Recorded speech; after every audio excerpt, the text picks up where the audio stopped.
करो स्टार्ट। नमस्ते स्टूडेंट्स, एक बार फिर से स्वागत करता हूं आप सभी का आज की इस महत्वपूर्ण फाइनेंशियल मैनेजमेंट की क्लास में, जहां पर हम सभी टॉप 70 एमसीक्यूज डिस्कस करने वाले हैं। टॉप 70 एमसीक्यूज जिसमें हमारे कैपिटल बजटिंग से रिलेटेड भी होंगे और वर्किंग कैपिटल मैनेजमेंट से रिलेटेड भी होंगे। तो चलिए बिना किसी देरी के स्टार्ट करते हैं हमारे क्वेश्चन नंबर 1 से। क्वेश्चन नंबर 1 आपके सामने स्क्रीन पर है, क्वेश्चन को पढ़िएगा और अच्छे से आप जो है वो यहाँ पर आंसर दीजिएगा। ठीक है दोस्तों, चलिए क्वेश्चन नंबर 1 आपके सामने स्क्रीन पर है, क्वेश्चन को पढ़िए और अपना आंसर दीजिए। क्वेश्चन नंबर 1 आपके सामने, find the current liability from the following. ठीक है, आपको क्या निकालना है? करंट लायबिलिटी निकालना है गिवन इंफॉर्मेशन के थ्रू। करंट रेशियो दे रखा है 2.5, हमें करंट रेशियो दे रखा है 2.5। ठीक है, चालू देनदारियों का पता लगाइए। तो देखो यहां पर क्या थोड़ा हिंदी इंग्लिश मिक्स है, तो मैं आपको बता दूं करंट रेशियो दे रखा है 2.5।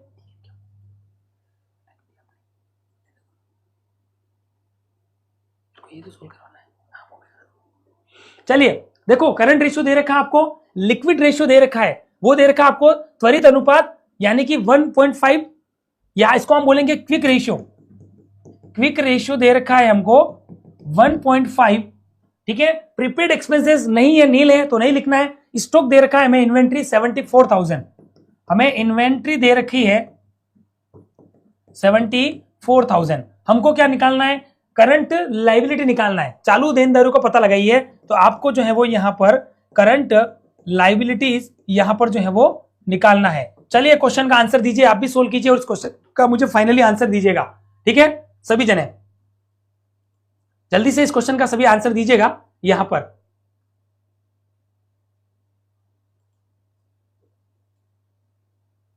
सभी अच्छे से इसका आंसर दीजिएगा यहां पर क्वेश्चन नंबर 1 का।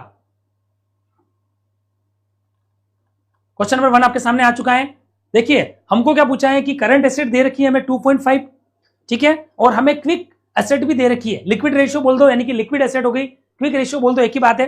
ठीक है, तो हमें दे रखा है यहां पर 1.5 और हमें स्टॉक दे रखा है, स्टॉक क्वेश्चन में गिवन है और वो है हमारा 74,000। हमें यह पूछा गया है कि आपको करंट लायबिलिटी निकालनी है। तो देखो दोस्तों, पहले सबसे पहले हमारा करंट रेशियो क्या होता है? Current asset upon current liability. ठीक है, जो हमको दे रखा है 2.5, ये हमें दे रखा है current asset upon current liability. और आपको पता होगा कि हमें पता है कि क्विक एसेट कैसे निकालते हैं। क्विक एसेट हम कैसे निकालते हैं? तो करंट लायबिलिटी क्विक एसेट कैसे निकालते हैं? तो current asset minus stock minus prepaid expenses. ठीक है, क्योंकि देखो करंट रेशियो और क्विक रेशियो में डिफरेंस क्या होता है? करंट रेशियो का मतलब ये होता है कि हम करंट एसेट का करंट लायबिलिटी में अनुपातिक संबंध देखते हैं, जो कि कितना बता रखा है आइडल, हमें आइडल बता रखा है 2:1। और क्विक रेशियो का जो आइडल रेशियो माना जाता है 1:1। मतलब क्विक रेशियो ये कहता है कि करंट एसेट में भी दो आइटम्स ऐसे होते हैं जिनसे हमें तुरंत प्रभाव से पैसा मिलना मुश्किल होता है। वो ये मानते हैं कि स्टॉक और प्रीपेड एक्सपेंसेस, क्योंकि प्रीपेड एक्सपेंसेस में हमने पूर्व में भुगतान कर दिया है, तो कहीं ना कहीं हो सकता है कि ये पैसा हमें थोड़ा लेट मिले। तो क्विक रेशियो क्या कहता है? क्विक रेशियो कहता है कि ये दोनों भी आप घटा दो, जब उसके बाद करंट एसेट आपकी बचेगी उसी को कहा जाएगा हमारा क्विक एसेट। ठीक है, लिक्विड एसेट जिसको बोलते हैं। तो देखो क्विक एसेट, करंट एसेट हमारी हो गई यहां पर 2.5 इस, ठीक है, current asset minus stock minus prepaid expenses. लेकिन बात यहां पर क्या हो रही है कि हमारे पास करंट एसेट नहीं है, तो हम क्या मानते हैं कि एक एग्जांपल लेते हैं, उसके थ्रू मानते हैं कि let the current liability is x. अब इसको हमको सोल्व करना पड़ेगा, तो मैं एक अलग से पेज और ले लेता हूं ताकि आपको कहीं पर भी दिक्कत नहीं आए। ठीक है, तो let the current liability is x. क्या है? एक्स है। तो हमारी करंट एसेट क्या हो जाएगी? करंट लायबिलिटी हमारी एक्स है, तो करंट एसेट क्या हो जाएगी? 2.5x हो जाएगी। बिल्कुल मानते हो चीज? Then current asset is 2.5x। क्यों दोस्तों? क्योंकि अभी आपको मैंने बताया, यहां पर ध्यान रखना, करंट रेशियो बराबर current asset upon current liability, जो कि हमें गिवन है एग्जाम में कितना है, क्वेश्चन में 2.5 है, यानी कि करंट एसेट करंट लायबिलिटी की 2.5 गुना है। क्या है इसका मतलब? ये हुआ कि करंट एसेट करंट लायबिलिटी की 2.5 गुना है। ये चीज आपको समझ में आई? स्टेप बाय स्टेप समझोगे तो आपको चीजें समझ में आ जाएगी। अब बढ़ते हैं आगे। तो करंट लायबिलिटी x हो गई, तो करंट एसेट कितनी हो जाएगी? 2.5x हो जाएगी। तो क्विक एसेट कैसे हो जाएगी? क्विक एसेट भी हमें दे रखी है, क्विक एसेट भी हमें गिवन है क्वेश्चन में, और वो हो जाएगी 1.5x। ये आपको समझ में आ गया क्या? ठीक है, तो देन करंट एसेट कितनी हो जाएगी? करंट क्विक एसेट हो जाएगी 1.5x, तो हमारी करंट एसेट हो जाएगी quick asset plus stock. Then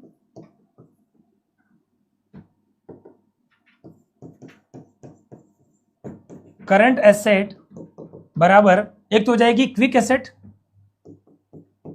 plus हमारा इन्वेंट्री। सर हमने प्रीपेड एक्सपेंस क्यों लिया? क्योंकि प्रीपेड एक्सपेंसेस का अमाउंट दिया ही नहीं क्वेश्चन में, वो बोल रहे कि नील है। तो यहां पर क्या हो जाएगी? करंट एसेट बराबर क्विक एसेट प्लस हमारी स्टॉक हो जाएगी। ठीक है, तो यहां पर हो जाएगी 2.5x बराबर 1.5x प्लस 74,000। स्टॉक हमें गिवन है क्वेश्चन के अंदर, तो ये आ जाएगा 1x बराबर 74,000, यानी कि x की वैल्यू क्या आ गई? 74,000 आ गई। यहां तक क्लियर है क्या आपको? ठीक है, अब यहां पर देखते हैं कि x की वैल्यू 74,000 आ गई है। इसका मतलब क्या हुआ कि करंट एसेट हमारी इसकी क्या हो जाएगी? इसकी 2.5 गुना हो जाएगी। लेकिन हमें क्वेश्चन ने करंट एसेट नहीं पूछा, करंट लायबिलिटी पूछा है। तो करंट एसेट अगर हमें निकालनी हो, ठीक है ना, तो नाउ करंट एसेट बराबर कितनी हो जाएगी? तो 2.5 इंटू 74,000 हो जाएगी। ठीक है, ये भी आपको ध्यान रखना है, लेकिन हमें ये क्वेश्चन ने पूछा नहीं है, तो आपको बता रहा हूं कि अगर आपको कोई एडिशनल इंफॉर्मेशन चाहिए तो भी इसके थ्रू आप निकाल सकते हो। तो 74,000 इंटू 2.5 यानी कि 1,85,000 तो हमारी क्या हो जाएगी?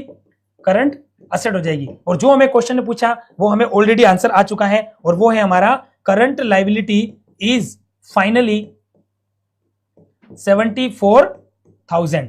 ठीक है, चलिए, तो ये हमारा आ चुका है। अब यहां पर क्या ध्यान रखना है? देखिए यहां पर हम देखें तो 74,000 ऑप्शन के अंदर यहां पर कवर नहीं हो रहा है, इसलिए बाय डिफॉल्ट हम क्या करेंगे? यहां पर बिल्कुल सही कहा, बाय डिफॉल्ट हम इस क्वेश्चन का आंसर सी मानेंगे, लेकिन आप इसके ओब्लिक में 74,000 कर दो। और हम इसीलिए करवाते हैं सॉल्यूशन, ताकि हर चीज आपको जो है वो ढंग से समझ में आए।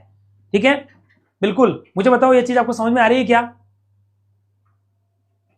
ये चीज समझ में आ गई आपको? तो यहां पर बाय डिफॉल्ट में 80 मान रहा हूं, लेकिन आंसर इसका 74,000 होना ही चाहिए। बिल्कुल। चलिए, पहला क्वेश्चन मेरा हिसाब से क्लियर है, बहुत ढंग से हमने चीजों को समझा है यहाँ पर। ठीक है, मेरे हिसाब से कुछ चीजें क्लियर हो चुकी है। चलिए सेकंड क्वेश्चन की ओर बढ़ते हैं। क्वेश्चन नंबर 2 आपके सामने, in an organisation profit after interest tax and dividend on preference share is 4 lakh rupees. Profit दे रखा है after tax interest and dividend, ये कितना दे रखा है? 4 लाख दे रखा है। The number of equity shares are is 40,000 and the dividend payout ratio is 40%. The dividend per share is, एक संगठन में ब्याज, कर और पसंदीदा शेयरों पर, या यूं कह सकते हैं कि जो हमारे पूर्वाधिकार अंश है उनसे पहले में क्या दे रखा है? बाद का लाभ दे रखा है 4 लाख रुपए का। इसका मतलब क्या हुआ दोस्तों, पता है आपको? ये वो लाभ है जो इक्विटी शेयर होल्डर वाले अपना हक रखते हैं। ये वो लाभ है जिस पर हक कौन रखेगा?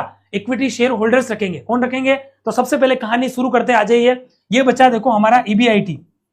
ठीक है, ईबीआईटी क्या होता है? Earning before interest and tax. अगर इसमें से हम क्या निकालेंगे? इंटरेस्ट निकाल दें, क्योंकि ये इसके बाद का है, मतलब ये 4 लाख रुपए कौन सा है? तो ईबीआईटी माइनस इंटरेस्ट, तो ये आएगा अर्निंग बिफोर टैक्स। इसमें से अगर हमने टैक्स का अमाउंट भी लेस कर दिया तो ये आएगा अर्निंग आफ्टर टैक्स। और इसमें से प्रेफरेंस शेयर डिविडेंड को आप लेस कर दो। क्यों करना दोस्तों? क्योंकि ये प्रायोरिटी है। ठीक है, ये प्रायोरिटी फर्स्ट हमने कर दी, ये प्रायोरिटी 2 कर दी, ये प्रायोरिटी हमने 3 लेस कर दी। अब बचा हमारे पास earning available for equity share holders, और ये जो बचा हुआ है इस पर किसका हक है? वन एंड ओनली वन हमारे इक्विटी शेयर होल्डर, क्योंकि ये कंपनी के मालिक होते हैं इक्विटी वाले, ये देर रखते हैं, इसलिए हम इसको सबसे लास्ट में देते हैं। ठीक है, तो ये क्या हो जाएगा? Earning available for equity share holders. तो हम ईपीएस कैसे निकालते हैं? ईपीएस बराबर earning available for equity share holder upon number of equity shares. तो हम ईपीएस निकाल देते हैं। मतलब हमें यूं कह रहा है कि ये प्रॉफिट वो है जो यहां पर दे रखा है। देखो आप, 4 लाख रुपए कौन सा प्रॉफिट है जो ये हो रहा है? कुछ ने निकाल दिया आंसर, लेकिन मैं सबको बता रहा हूं क्योंकि सभी प्रकार के स्टूडेंट है। आंसर में एग्री भी करता हूं, बिल्कुल 4 रुपए आंसर आ रहा है और आ भी गया है। 4 रुपए आंसर आ रहा है, आ भी गया है, मैं एग्री भी कर रहा हूं, लेकिन समझ के चलना पड़ेगा। देखो अब चलते हैं यहां पर, तो इसमें ये प्रॉफिट दे रखा है, मतलब ये जो 4 लाख रुपए दे रखे हैं ना, वो इन्होंने ये दे रखे हैं। अब नई चीज सीखो, ये प्रॉफिट कौन सा है? लैंग्वेज को फ्रेमिंग में बदलना आना चाहिए, तभी आपकी तैयारी एक लेवल पर जाएगी। ठीक है दोस्तों, अब क्या पूछा इन्होंने कि इक्विटी शेयर की संख्या कितनी है? इक्विटी शेयर होल्डर की संख्या कितनी है? 40,000 है, यानी कि नंबर ऑफ इक्विटी शेयर्स ये कितने हो गए? ये हो गए हमारे पास 40,000। और हमारा डिविडेंड पे आउट रेशियो है, डिविडेंड पे आउट रेशियो कितना है? डीपीआर ये 40% है। अब हमें पूछा है कि प्रति शेयर लाभांश कितना होगा? अर्निंग पर जो है वो शेयर यहां पर कितना होगा? ठीक है, अब देखते हैं हम यहां पर। देखो हमें क्या पूछा है कि profit after interest and tax and preference and dividend is 4 lakh rupees. ठीक है, तो हम यहां पर अगेन एक पेज की और मुझे जरूरत पड़ेगी। यहां पर देखो,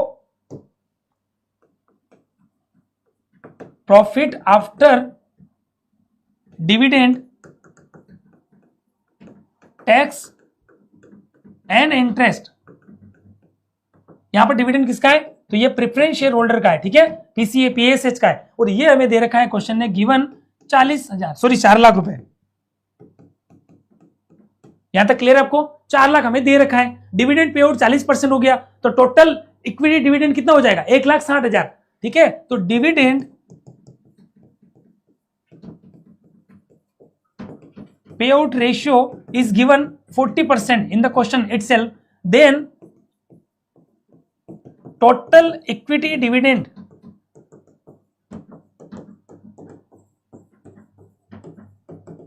विल बी, तो हो जाएगा 4 लाख का, या यूं कह सकते हो 40% of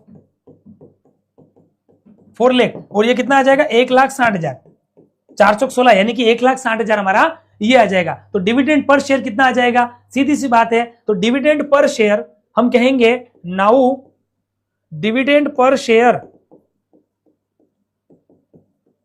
now dividend per share is, ये हो जाएगा हमारा 1,60,000 डिवाइड बाय 40,000, तो 3 जीरो से, सॉरी 4 जीरो से 4 जीरो गया, 416, यानी कि 4 रुपीज पर शेयर आ जाएगा। कितना आ जाएगा प्यारे बच्चों, 4 रुपीज पर शेयर आएगा। आंसर ए ही होगा, कुछ कह रहे सर डी होगा, कुछ कह रहे सर 6 होना चाहिए, पर आंसर इसका फाइनली क्या हो जाएगा, यहां पर ए हो जाएगा। मुझे बताओ डी तो किसी भी कंडीशन में नहीं होगा, डी क्यों सोच रहे हैं आप? कोई कंफ्यूजन हो तो मुझे बताइए, क्वेश्चन मेरी तरफ से क्लियर है। कोई कंफ्यूजन हो आप सभी को तो आप मुझे जल्दी बताइए, फिर हम नेक्स्ट क्वेश्चन की ओर यहां पर जा रहे हैं। इसलिए कोई भी कंफ्यूजन हो आपको तो आप मुझे आराम से यहां पर बता सकते हैं जल्दी से, नहीं तो क्वेश्चन नंबर, नेक्स्ट क्वेश्चन की ओर हम यहां पर पड़ाव लेने वाले हैं, ठीक है। चलो क्वेश्चन नंबर 3 की ओर बढ़ते हैं। क्या कह रहा है question number 3, from the following information find the value of closing stock. आपको क्लोजिंग स्टॉक की वैल्यू निकालनी है। हमने कहा ठीक है निकाल देंगे, कोई दिक्कत नहीं है। निम्नलिखित जानकारी से क्लोजिंग स्टॉक का मूल्य निकालिए। क्लोजिंग स्टॉक की वैल्यू निकालनी है। स्टॉक वेलोसिटी में दे रखा है 6 मंथ। हिंदी पर थोड़ा कम ध्यान दीजिएगा, क्योंकि एफएम मैनेजमेंट कुछ सब्जेक्ट ऐसे होते हैं जहां पर आप भले हिंदी मीडियम के हो या इंग्लिश मीडियम के हो, कहीं ना कहीं आपको ध्यान रखना है कि यहाँ पर जो है वो इंग्लिश आपके लिए ज्यादा बेनिफिशियल होने वाली है, ठीक है। ग्रोस प्रॉफिट दे रखा है 25%, हमने कहा ठीक है। Gross profit for the year ended 31 March 2014 का दे रखा है 1 लाख रुपए, ठीक है। अब हमको क्या निकालना है, स्टॉक वर्ष की शुरुआत में 20,000 रुपए अधिक है। स्टॉक वर्ष की शुरुआत से 20,000 रुपए अधिक है, यानी कि closing stock for the period 20,000 more than it was a beginning. मतलब क्लोजिंग स्टॉक प्रारंभिक स्टॉक का 2 गुना है, सीधी सी बात है। क्या कह रहा है हमें, क्लोजिंग स्टॉक प्रारंभिक स्टॉक का 2 गुना है। ये कह रहा है ना कि closing stock for the period 20,000 more than, अच्छा क्लोजिंग स्टॉक प्रारंभिक स्टॉक का 20,000 रुपए अधिक है।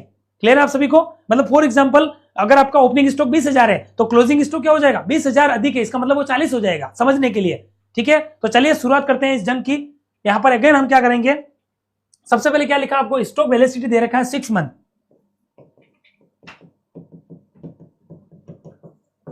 ये दे रखा है आपको 6 मंथ, यहां तक क्लियर आपको। स्टॉक वेलोसिटी हमें दे रखा है 6 मंथ का, तो स्टॉक टर्नओवर रेशियो हमारा क्या हो जाएगा, तो आप सब जानते हैं stock turnover ratio will be 12, क्योंकि मंथली है तो 12 लेना पड़ेगा। आपको पता है अगर हमारा स्टॉक टर्नओवर रेशियो जो लेते हैं या तो हम 365 या 12 इंटू या 52 लेते हैं। अब हमें यहाँ पर मंथली मोड है तो हम 12 डिवाइड पे क्या करेंगे 6 करेंगे, तो ये आ जाएगा 2 टाइम्स, यानी कि हमारा स्टॉक का टर्नओवर क्या होता है, साल में 6 बार होता है। पहले समझना क्वेश्चन की लैंग्वेज को, क्वेश्चन क्या कहना चाह रहा है। क्वेश्चन ये कह रहा है कि जो हमारा स्टॉक का टर्नओवर है वो साल में कितनी बार होता है, 6 मंथ का मतलब क्या हुआ कि हमारा 2 टाइम्स का मतलब हर 2 महीने में हमारा स्टॉक का टर्नओवर जो है वो यहाँ पर बदलता रहता है। कच्चा माल आता है वो फिर वर्किंग प्रोग्रेस में फिनिश गुड्स में आता है, फिनिश गुड्स के बाद हम क्या करते हैं उसको सेल करते हैं। तो इस प्रोसेस की यहाँ पर बात हो रही है।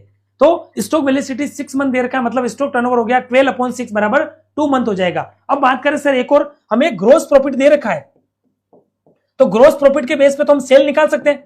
ग्रोस प्रॉफिट दे रखा है हमको, देखो ये दे रखा है 1 लाख रुपए, ग्रोस प्रॉफिट हमें 1 लाख दे रखा है और प्रतिशत भी बता रखा है कि 25% है, and percentage of GP is 25%। इसका मतलब ये हुआ कि जो 1 लाख है वो 25% है, तो सेल कितनी हो गई, इसकी 4 गुना हो गई। चलिए तो देखो व्हेन जीपी यानी कि जीपी इज 1 लाख और ये भी दे रखा है, ये 25% है। तो नाउ सेल्स विल बी कितनी हो जाएगी सेल्स हमारी? सेल्स हो जाएगी हमारी 1 लाख डिवाइड बाय 25 इंटू 100, तो सेल्स हो जाएगी हमारी 4 लाख। और हमें पता है कि जब हमें सेल्स दे रखा है, सेल्स माइनस जीपी, तो हमारा कोक्स आ जाता है दोस्तों। तो कोक्स कितना आ जाएगा? कोक्स आ जाएगा 4 लाख माइनस 1 लाख का हमारा जीपी आ जाएगा, तो हमारा कोक्स कितना आ जाएगा? 3 लाख। यहां तक पिक्चर समझ में आई कि नहीं मुझे बताओ? यहां तक आपको पिक्चर समझ में आ रही कि नहीं आई बताइए। अगर आपको यहां तक कहानी क्लियर है तो आगे की कहानी बहुत जल्दी आपको समझ में आ जाएगी। वापस आपको रिपीट कर देता हूं। देखिए हमें क्या बोला, स्टॉक वेलोसिटी 6 बनता है, स्टॉक टर्नओवर आ गया 12.6 टाइम्स, हमें ग्रोस प्रॉफिट गिवन है 1 लाख का और वो 25% है। तो हमने इसके बेस पे हमने सेल्स निकाल दी, और जब सेल्स निकाल दी तो हम सब जानते हैं कि जीपी कोक्स हमारा 2 तरीके से आता है। कोक्स हमारा 2 तरीके से आता है, एक तो होता है सेल्स माइनस जीपी, तो कोक्स आता है, या फिर आपको पता है एक और ऑप्शन होता है opening stock plus purchase plus direct expenses minus closing stock. तो इसके बेस पे भी हमारा क्या आ जाता है? हमारा कोक्स आ जाता है। पर इतनी कहानी इसलिए नहीं करनी क्योंकि हमारे पास बहुत सारी इंफॉर्मेशन नहीं है, तो हमने बहुत इजी मेथड लगाया, सेल्स माइनस जीपी, तो कोक्स आ गया और वो आ गया हमारे पास 3 लाख रुपए का। तो स्टॉक टर्नओवर रेशियो क्या हो गया? Cokes upon average stock. Now stock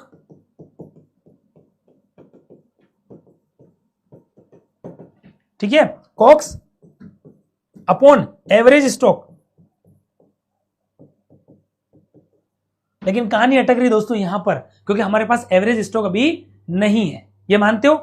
ठीक है, लेकिन एवरेज स्टॉक हम आसानी से निकाल सकते हैं क्योंकि हमारे पास स्टॉक टर्नओवर रेशियो आ चुका है, जो हमने निकाल दिया।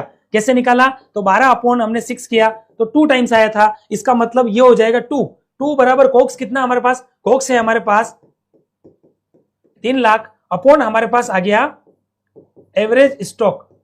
तो एवरेज स्टॉक बराबर क्या हो जाएगा? एवरेज स्टॉक बराबर हो जाएगा, ये कब आया? 2, जब हमने किसका भाग दिया होगा? 1.5 लाख का। तो एवरेज स्टॉक आ गया हमारा 1.5 लाख। ये समझ में आया आपको? यहां तक देखिए और मुझे बताइए, कोई दिक्कत हो तो बताइए, फिर हम आगे बढ़ रहे हैं यहां पर। ठीक है, तो हमारे पास क्या आ गया? हमें यह भी ध्यान रखना है कि हमारे पास जो है वो,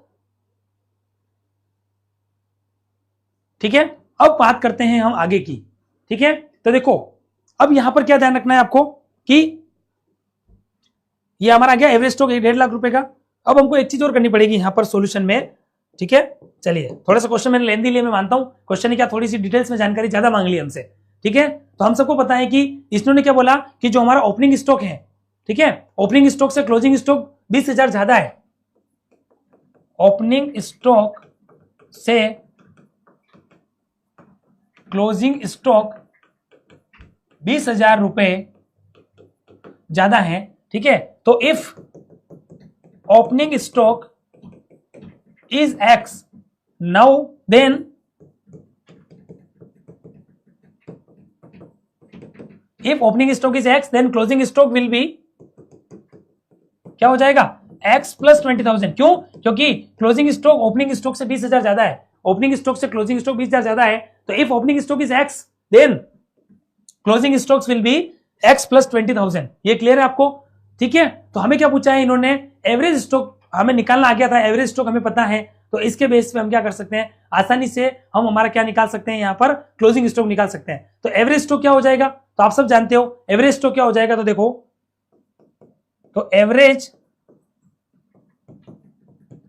स्टॉक हमारा क्या होता है? Opening stock plus closing stock divide by 2। और हमें पता है ओपनिंग स्टॉक क्या है हमारे पास? एक्स प्लस क्लोजिंग स्टॉक क्या है? X plus 20,000 divide by 2।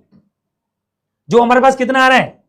जो हमारे पास 1,50,000 रुपए का ऑलरेडी आ चुका है। हमें तो इसके बेस पे क्लोजिंग की गणना करनी है, ये मानते हो आप? क्लोजिंग करना पड़ती है। अब इसको सोल्व करते हैं तो यहां पर क्या हो जाएगा? एक्स और एक्स जुड़ जाएंगे, तो हम यूं कहेंगे 2x प्लस 20,000 डिवाइड बाय 2 बराबर हो जाएगा 1,50,000। अब यहां आएगा, इससे गुणा करेंगे तो 3 लाख बराबर 2x प्लस 20,000। तो 2x बराबर क्या हो जाएगा? आप सब जानते हो 2x बराबर क्या हो जाएगा? 2x बराबर, इसको आगे सोल्व कर देते हैं यहां पर। तो 2x बराबर 3 लाख माइनस, पूरा सोल्व कर रहा हूं ताकि आपको कहीं पर भी दिक्कत नहीं आए, 3 लाख माइनस 20,000। तो 2x बराबर हो जाएगा 2,80,000। तो x बराबर क्या हो जाएगा 1,40,000।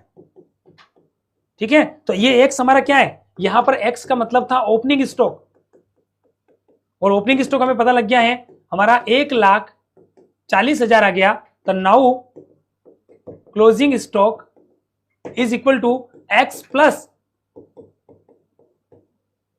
नहीं x नहीं, क्योंकि हमने x की वैल्यू मान वो आ गया था हमारा।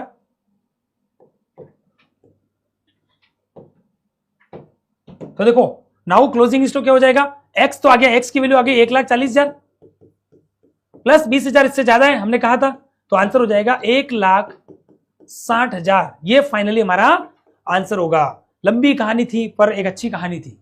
ठीक है, चलिए मेरे हिसाब से आंसर आ चुका होगा। बिल्कुल बिल्कुल, मुझे बताइए क्वेश्चन कैसे लग रहे हैं आप सभी को, एक बार बताइए जल्दी से कमेंट बॉक्स में क्वेश्चन कैसे लग रहे हैं। सॉल्यूशन कोई दिक्कत हो तो आप मुझे बताइए, बिल्कुल कहीं पर भी कोई इश्यू हो तो आप मुझे बताइए, फिर ही हम आगे बढ़ेंगे। क्वेश्चन कैसे लगे आपको?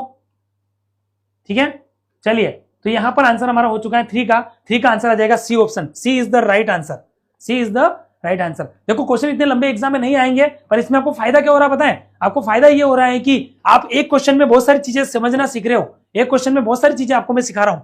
The net profit of a company is ₹2 lakh. एक कंपनी का नेट प्रॉफिट 2 लाख रुपए है। Preference dividend ₹25,000। ठीक है, and taxes paid ₹15,000। The number of equity shares is 1 lakh and the earnings पर शेयर ईपीएस इज, आपको निकालना ईपीएस क्या होगा, अर्निंग पर शेयर। एक कंपनी का शुद्ध लाभ कितना है 2 लाख रुपए। प्रेफरेंस शेयर का डिविडेंड कितना 25,000। चुकाया गया कर कितना है 15,000। तो आपको इक्विटी शेयर की संख्या 1 लाख है, तो आपको ईपीएस की संख्या निकालनी है। बहुत ही आसान क्वेश्चन है, जल्दी से क्वेश्चन को सोल्व करिए। क्वेश्चन नंबर 4 आपके सामने, जल्दी से। तो देखो हमें क्या दे रखा है, ये भी आपको ध्यान रखना है। देखो सबसे पहले हमको दे रखा है नेट प्रॉफिट, इसको हम ईबीआईटी मान लें।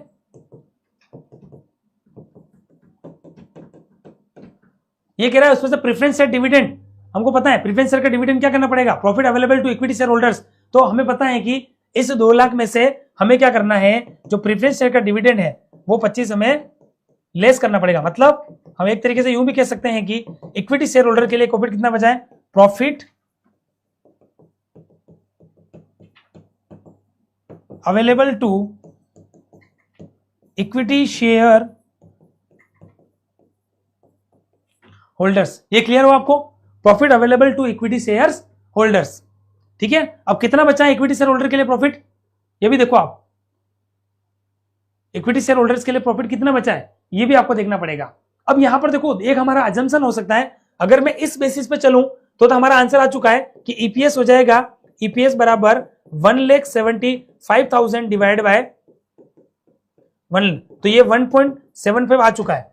ठीक है, लेकिन मैं अगर दूसरी कहानी से चलूं, देखो आप कहानी नंबर 2, ईबीआईटी कितना दे रखा हमें, ईबीआईटी दे रखा हमें 1 लाख।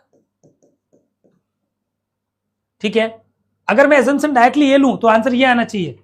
ठीक है, लेकिन इधर चलते हैं हम, ईबीआईटी माइनस कितना हो जाएगा इंटरेस्ट, क्या इंटरेस्ट दे रखा हमें कहीं पर भी, इंटरेस्ट है नहीं तो आई नहीं होगा, तो फिर सीधा हमारा जो आएगा अर्निंग बिफोर टैक्स, ये आ जाएगा हमारा 1 लाख ही। फिर हम टैक्स की वैल्यू लेस करेंगे जो हमें क्वेश्चन में दे रखा है 15,000 रुपए, तो हमारे पास कितना आया 85,000 अर्निंग आफ्टर टैक्स। फिर हमने क्या करा, प्रेफरेंस शेयर वालों को डिविडेंड भी दे दिया 25,000 रुपए का, तो कितनी बची 0 0 0, 5 में से 5 गया 0, 8 में से 2 गया तो 6, यानी कि 60,000 हुआ। ठीक है, तो हम अगर यूं करें तो 60,000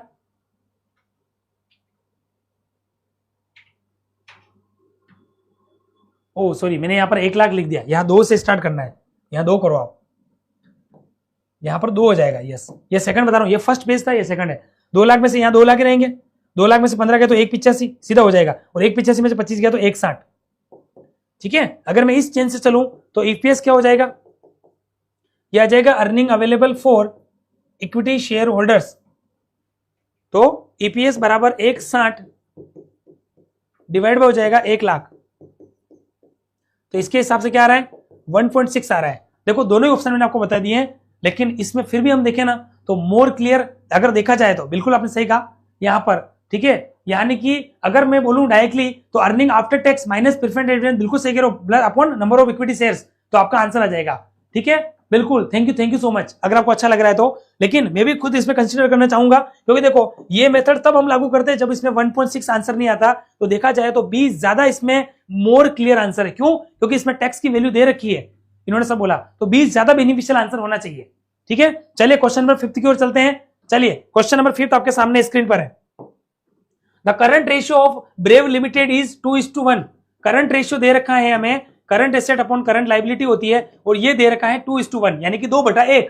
while the quick ratio is 1.8:1 यानी कि क्विक रेशियो बराबर होती है quick asset upon current liability, और वो हमें दे रखा है 1.8/1। हमने कहा ठीक है, कोई दिक्कत नहीं है। The current liability are 40,000। हमें करंट लाइबिलिटी भी क्वेश्चन में, ये सब गिवन इंफॉर्मेशन है। करंट लाइबिलिटीज दे रखी है हमें 40,000। ठीक है, अब क्वेश्चन क्या कह रहा है कि the value of the stock will B, हमें स्टॉक की वैल्यू निकालनी है। जल्दी से बताइए, ये गिवन वैल्यू है, इसके बेस पे आपको निकालना है स्टॉक की वैल्यू क्या आएगी, 12,000, 6,500, 8,000 या 10,000। क्वेश्चन नंबर 5 आपके सामने है। क्वेश्चन नंबर 5 आपके सामने है, पढ़िए और आंसर दीजिएगा इस क्वेश्चन का जल्दी से।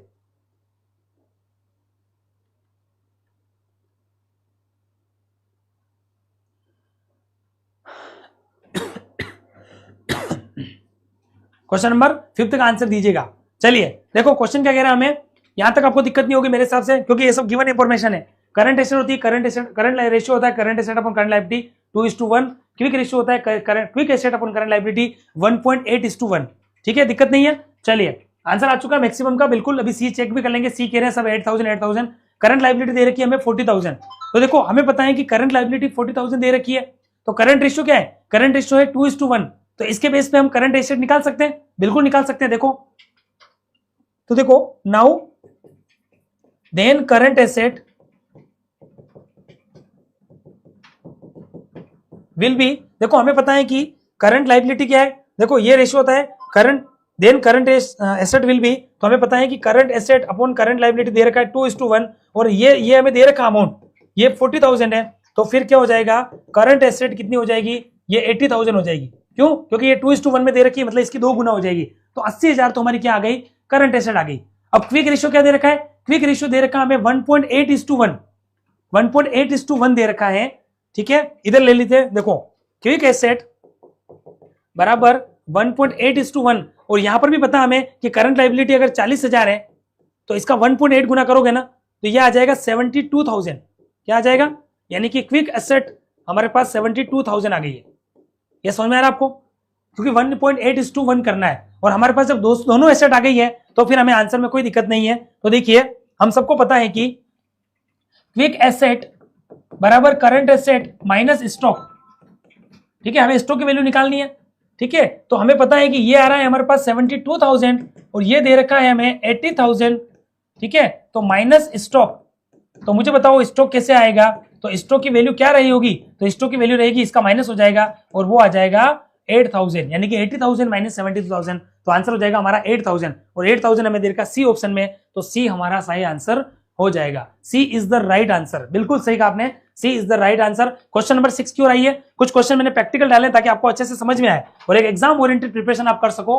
इन an organization working capital is 1 lakh. किसी भी ऑर्गेनाइजेशन में बोल रहा है कि वर्किंग कैपिटल क्या है, current asset minus current liability, और वो हमें गिवन है कि वो हमें 1 लाख रुपए दे रखी है। हमने कहा ठीक है, एंड करंट रेशियो 3:1, यानी कि करंट रेशियो बराबर करंट एसेट अपन करंट लायबिलिटी बराबर 3:1, यानी कि 3/1 हो जाएगा। The value of asset is, the value of asset आपको निकालना है, एसेट की वैल्यू आपको निकालना है, 1.5 लाख, 1,50,000 या 15,000। ठीक है, जल्दी से बताइए क्वेश्चन नंबर 6 का आंसर। हम आगे बढ़ते हैं। देखो वर्किंग कैपिटल 1 लाख दे रखी है, जो current asset minus current liability होती है, और हमें करंट रेशियो दे रखा 3:1। अगेन वही प्रोसेस बनानी है, let the current liability is x, वहां से स्टार्ट कीजिए, let the current liability is x, यहां से स्टार्ट कीजिए, आपको आंसर मेरे हिसाब से आ जाएगा। हमने मान लिया कि करंट लायबिलिटी एक्स है, तो करंट एसेट कितनी हो जाएगी, नाउ करंट एसेट बराबर क्या हो जाएगी 3x। ये समझ में आ रहा है आपको, ये क्लियर हो जाएगा। तो वर्किंग कैपिटल क्या होती है, current asset minus current liability. ठीक है, तो वर्किंग कैपिटल, इसलिए क्या हो जाएगा, वर्किंग कैपिटल बराबर होती है current asset minus current liability, और वो हमें गिवन है 1 लाख, और करंट एसेट क्या हमने बताई 3x माइनस x बराबर कितनी हो जाएगी। यहां तक समझ में आ रही कहानी आपको। वर्किंग कैपिटल क्या होती है, current asset minus current liability बराबर 1 लाख है। करंट एसेट हमने बोली 3x और करंट लायबिलिटी की x, तो ये आ गई हमारे पास एक। इसका मतलब ये हुआ कि 3x में से x गया तो 2x बराबर कितना हो जाएगा 1 लाख हो जाएगा। तो x बराबर कितना हो जाएगा, पहले यहां बताओ x की वैल्यू आपको आई कि नहीं आई, x की वैल्यू निकालना आपको आया कि नहीं आया, मुझे बताओ। x की वैल्यू निकालना आपको आया, बिल्कुल आ चुका होगा, बिल्कुल। तो जब x की वैल्यू निकालना आपको आ गया तो अब क्या हो जाएगा, अब करंट एसेट बराबर क्या हो जाएगा 3x है, तो 3 इंटू एक्स की वैल्यू कितनी है 50,000, तो आंसर हो जाएगा 1.5 लाख। आंसर हो जाएगा हमारा 1.5 लाख। ए ऑप्शन में आ रहा है, A is the right answer. हमारा आंसर क्या हो जाएगा यहां पर, ए ऑप्शन हो जाएगा, A is the right answer. Clear है आप सभी को। क्वेश्चन कैसे लगे, समझाने का तरीका, सारा प्लानिंग बताओ। क्वेश्चन का लेवल कैसे लगा, इनिशियल लेवल भी आपने देख लिया होगा। अभी तो बहुत सारी कहानी चलनी है, 70 क्वेश्चन है हमारे पास, अभी 70 क्वेश्चन की जर्नी हमारी चलने वाली है। करंट एसेट आपको समझ में आ चुकी होगी, 1.5 लाख यहां पर आ गई है, ठीक है। Working capital ratio is known as, कार्यशील पूंजी अनुपात को अन्य नाम से भी जाना जाता है। जल्दी से बताइए, वर्किंग कैपिटल रेशियो, ठीक है। तो वर्किंग कैपिटल रेशियो आपको पता होगा, वर्किंग कैपिटल हमारी क्या होती है, current asset minus current liability. इस रेशियो को किस नाम से जाना जाता है, क्विक रेशियो, डेब्ट इक्विटी रेशियो, करंट रेशियो या लिक्विड रेशियो। चलिए बताइए जल्दी से। क्वेश्चन नंबर यहां पर 7 का आंसर,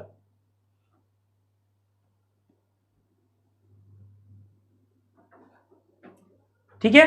तो देखिए, करंट वर्किंग कैपिटल रेशियो को हम किस नाम से जान सकते हैं, करंट एसेट करंट लायबिलिटी है, तो क्या क्विक रेशियो कहेंगे या फिर डेट इक्विटी रेशियो कहेंगे या करंट रेशियो कहेंगे या लिक्विड। तो जनरली इसको क्विक करंट रेशियो कहा जाता है। क्या कहा जाता है, जनरली उसे करंट रेशियो ही कहा जाता है, ठीक है। यहां पर आप answer sir liquid ratio, liquid ratio नहीं कहेंगे हम इसको, ठीक है, क्योंकि कहीं ना कहीं करंट रेशियो के आसपास ही ये काम करता है, ठीक है। चलिए क्वेश्चन नंबर 8 की ओर बढ़ते हैं। क्वेश्चन नंबर 8 आपके सामने स्क्रीन पर, credit sales of Jump Limited for the year is 12 lakh, ठीक है। यानी कि जंप लिमिटेड की क्रेडिट सेल्स दे रखी है 12 लाख रुपए और वर्ष के अंत में देनदार है 2,40,000। यदि वर्ष में 360 दिन माने जाए तो औसत संग्रह अवधि की अवधि कितनी होगी। द एवरेज कलेक्शन पीरियड आपको निकालना है, average collection period will be, ये आपको यहां पर निकालना है। क्रेडिट सेल्स दे रखी है जंप लिमिटेड की, हमें दे रखी है 12 लाख रुपए क्रेडिट सेल्स। और वैसे आपको बता दूं, ऐसे क्वेश्चन में अगर हमें सेल्स जो मानी दे रखी है उसी सेल्स को आधार मानते हैं। अगर क्रेडिट है तो क्रेडिट लो, टोटल सेल्स है तो टोटल सेल्स लो, कभी कंफ्यूजन नहीं होना एग्जाम में। जो सेल्स दे रखी है उसी को लेना है। अगर फॉर्मूले में क्रेडिट सेल्स है और यहाँ पर केवल सेल्स है तो उसी को आधार मानना है। बैठ नहीं जाना एग्जाम हॉल में कि हमें तो यहाँ पर बोला ही नहीं है, ठीक है। क्रेडिट सेल्स दे रखी है हमें 12 लाख रुपए, समझ में आ गया आपको, ठीक है। और क्या दे रखा है हमें, आपको दे रखा है डेटर्स, डेटर्स दे रखा है आपको 40,000। आपको बोला है इन्होंने क्या निकालना है, आपको एवरेज कलेक्शन पीरियड निकालना है, ठीक है। तो देखो हमें पता है कि सेल्स दे रखा है 12 लाख रुपए और डेटर्स दे रखा 2,40,000 और हमें डेटर्स टर्नओवर रेशियो पता होगा। डेटर्स टर्नओवर रेशियो का मतलब ही एवरेज कलेक्शन पीरियड है। तो डेटर्स टर्नओवर रेशियो क्या होता है, क्रेडिट सेल्स अपॉन डेटर्स हो जाएगा। डेटर्स टर्नओवर रेशियो बराबर हो जाएगा क्रेडिट सेल्स, ठीक है। देखो डेटर्स टर्नओवर रेशियो यानी कि डीटीआर, डीटीआर बराबर क्या हो जाएगा, क्रेडिट सेल्स अपॉन डेटर्स। तो ये हो जाएगा 12 लाख अपॉन, यहां तक आपको समझ में आ रहा है क्या, 12 लाख अपॉन 2,40,000 हो जाएगा। कितना आ रहा है देखो आप, मैं गलती तो नहीं कर रहा हूं कोई, यस 2,40,000 में ये देख रहा था। देखो यहां पर हो जाएगा डेटर्स बराबर 2,40,000 है, ठीक है। ये आपको ध्यान रखना, 2,40,000 है तो यहां पर भी हो जाएगा 2,40,000, ठीक है। 4 जीरो से 4 जीरो गया, 24 पंजे 120, ये आ गया आपका 5 टाइम्स। आपका डीटीआर क्या आ गया, डीटीआर आ गया 5 टाइम्स। अब हमें पता है कि एवरेज कलेक्शन पीरियड निकालना है। तो देखो now average collection period is, ये हमारा हो जाएगा 360 दिन होते हैं साल में, तो 360 अपॉन 5 करोगे, इसको सोल्व करो, 5 7 35, 5 दूनी 10, 72 दिन आ जाएगा, 72 डेज।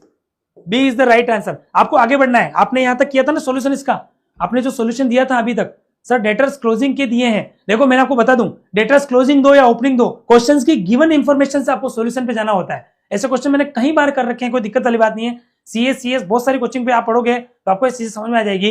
गिवन इंफॉर्मेशन के बेस पे आपको चलना है, ठीक है, क्वेश्चन नंबर 9 की ओर बढ़ते हैं। क्वेश्चन नंबर 9 आपके सामने, ओपनिंग स्टॉक दे रखा है 29, ओपनिंग स्टॉक आपको दे रखा है 29,000, ठीक है। क्लोजिंग स्टॉक दे रखा है आपको,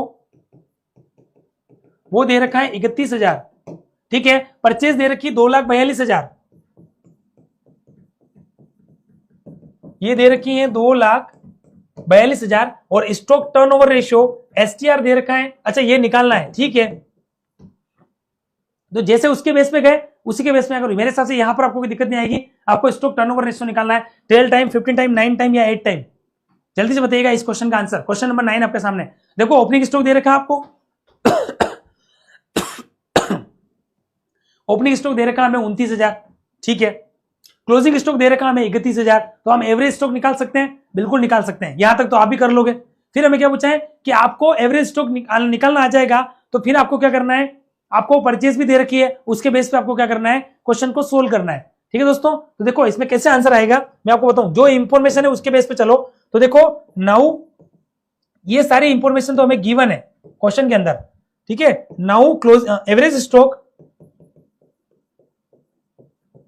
now average stock is opening stock plus closing stock divide by 2, जो हमें दे रखा है। ओपनिंग स्टॉक है 29,000 प्लस क्लोजिंग स्टॉक है 31,000। क्वेश्चन में क्या है कि ऐसा आपके फिगर ऐसे रखे जाते हैं कि जल्दी सोल्व कर सको बिना कैलकुलेटर से। तो देखो इसलिए इन्होंने फिगर ऐसे रखा है, 29 में एक जोड़ा 30, 30 और 30 कितने हो गए 60। इसका मतलब अपना एवरेज स्टॉक कितना आ गया 60 डिवाइड बाय 2 यानी कि 30,000। अब आपको पता है कि आगे हमारा स्टॉक टर्नओवर रेशियो क्या होता है, तो वो होता है हमारा Cokes upon average stock,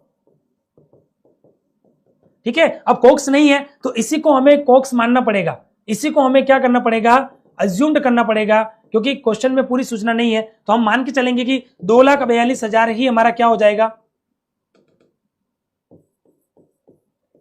divide by 30,000, 3 zero से 3 जीरो गया। इसको सोल्व कीजिए आप, ये करेगा 2 से 15 बार, ये 2 से कटेगा 121 बार, ठीक है। 121 में आपको 15 का भाग देना है। देखो समथिंग 15 8 120, 8 बार जा रहा है, 15 8 120 लगभग 8 बार जा रहा है, तो आंसर हो जाएगा हमारा 8 times. D is the right answer. समझ में आ रहा है क्या आपको?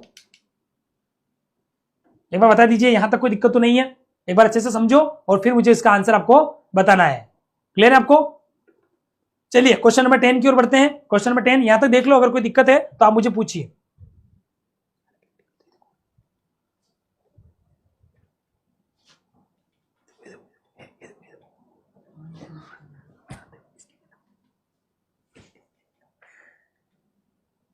ठीक है, चलिए। तो मैंने कुछ ऐसे क्वेश्चन भी रखे हैं आपके साथ प्रैक्टिकली, जिसको आप अच्छे से क्या कर सको, एंजॉय करते हुए पढ़ो, एनालिसिस करते हुए पढ़ो, ताकि हर तरीके से आपकी तैयारी जो है वो यहां पर हो पाए। ठीक है, चलिए अब हम आगे बढ़ेंगे, क्वेश्चन नंबर 10 की ओर जा रहे हैं। क्वेश्चन नंबर 10 की ओर बढ़ेंगे हम यहां पर।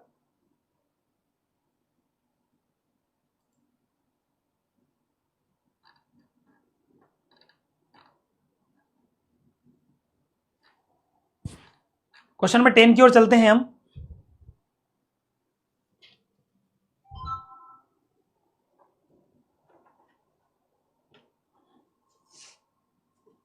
क्वेश्चन नंबर 10 की ओर चलते हैं, ठीक है। चलो क्वेश्चन नंबर 10 को पढ़िए अच्छे से। क्वेश्चन क्या कह रहा है कि are the necessary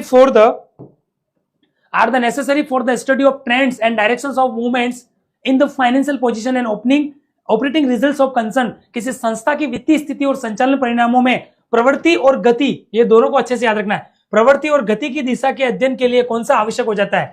trend ratios, प्रवृत्ति अनुपात, कैश फ्लो स्टेटमेंट, नकदी प्रवाह विवरण, कॉमन साइज स्टेटमेंट या फिर कंपेरेटिव स्टेटमेंट्स। जल्दी से आंसर दीजिएगा। क्वेश्चन नंबर यहां पर जो है वो 11 का।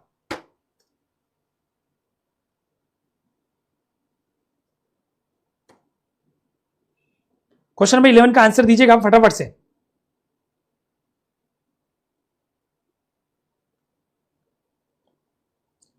क्वेश्चन नंबर 11 का आंसर दीजिएगा जल्दी से।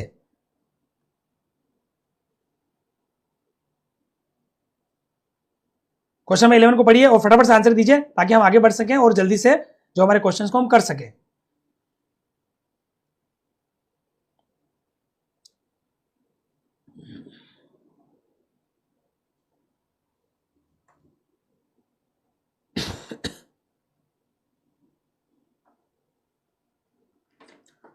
क्वेश्चन नंबर 11 का आंसर दीजिएगा।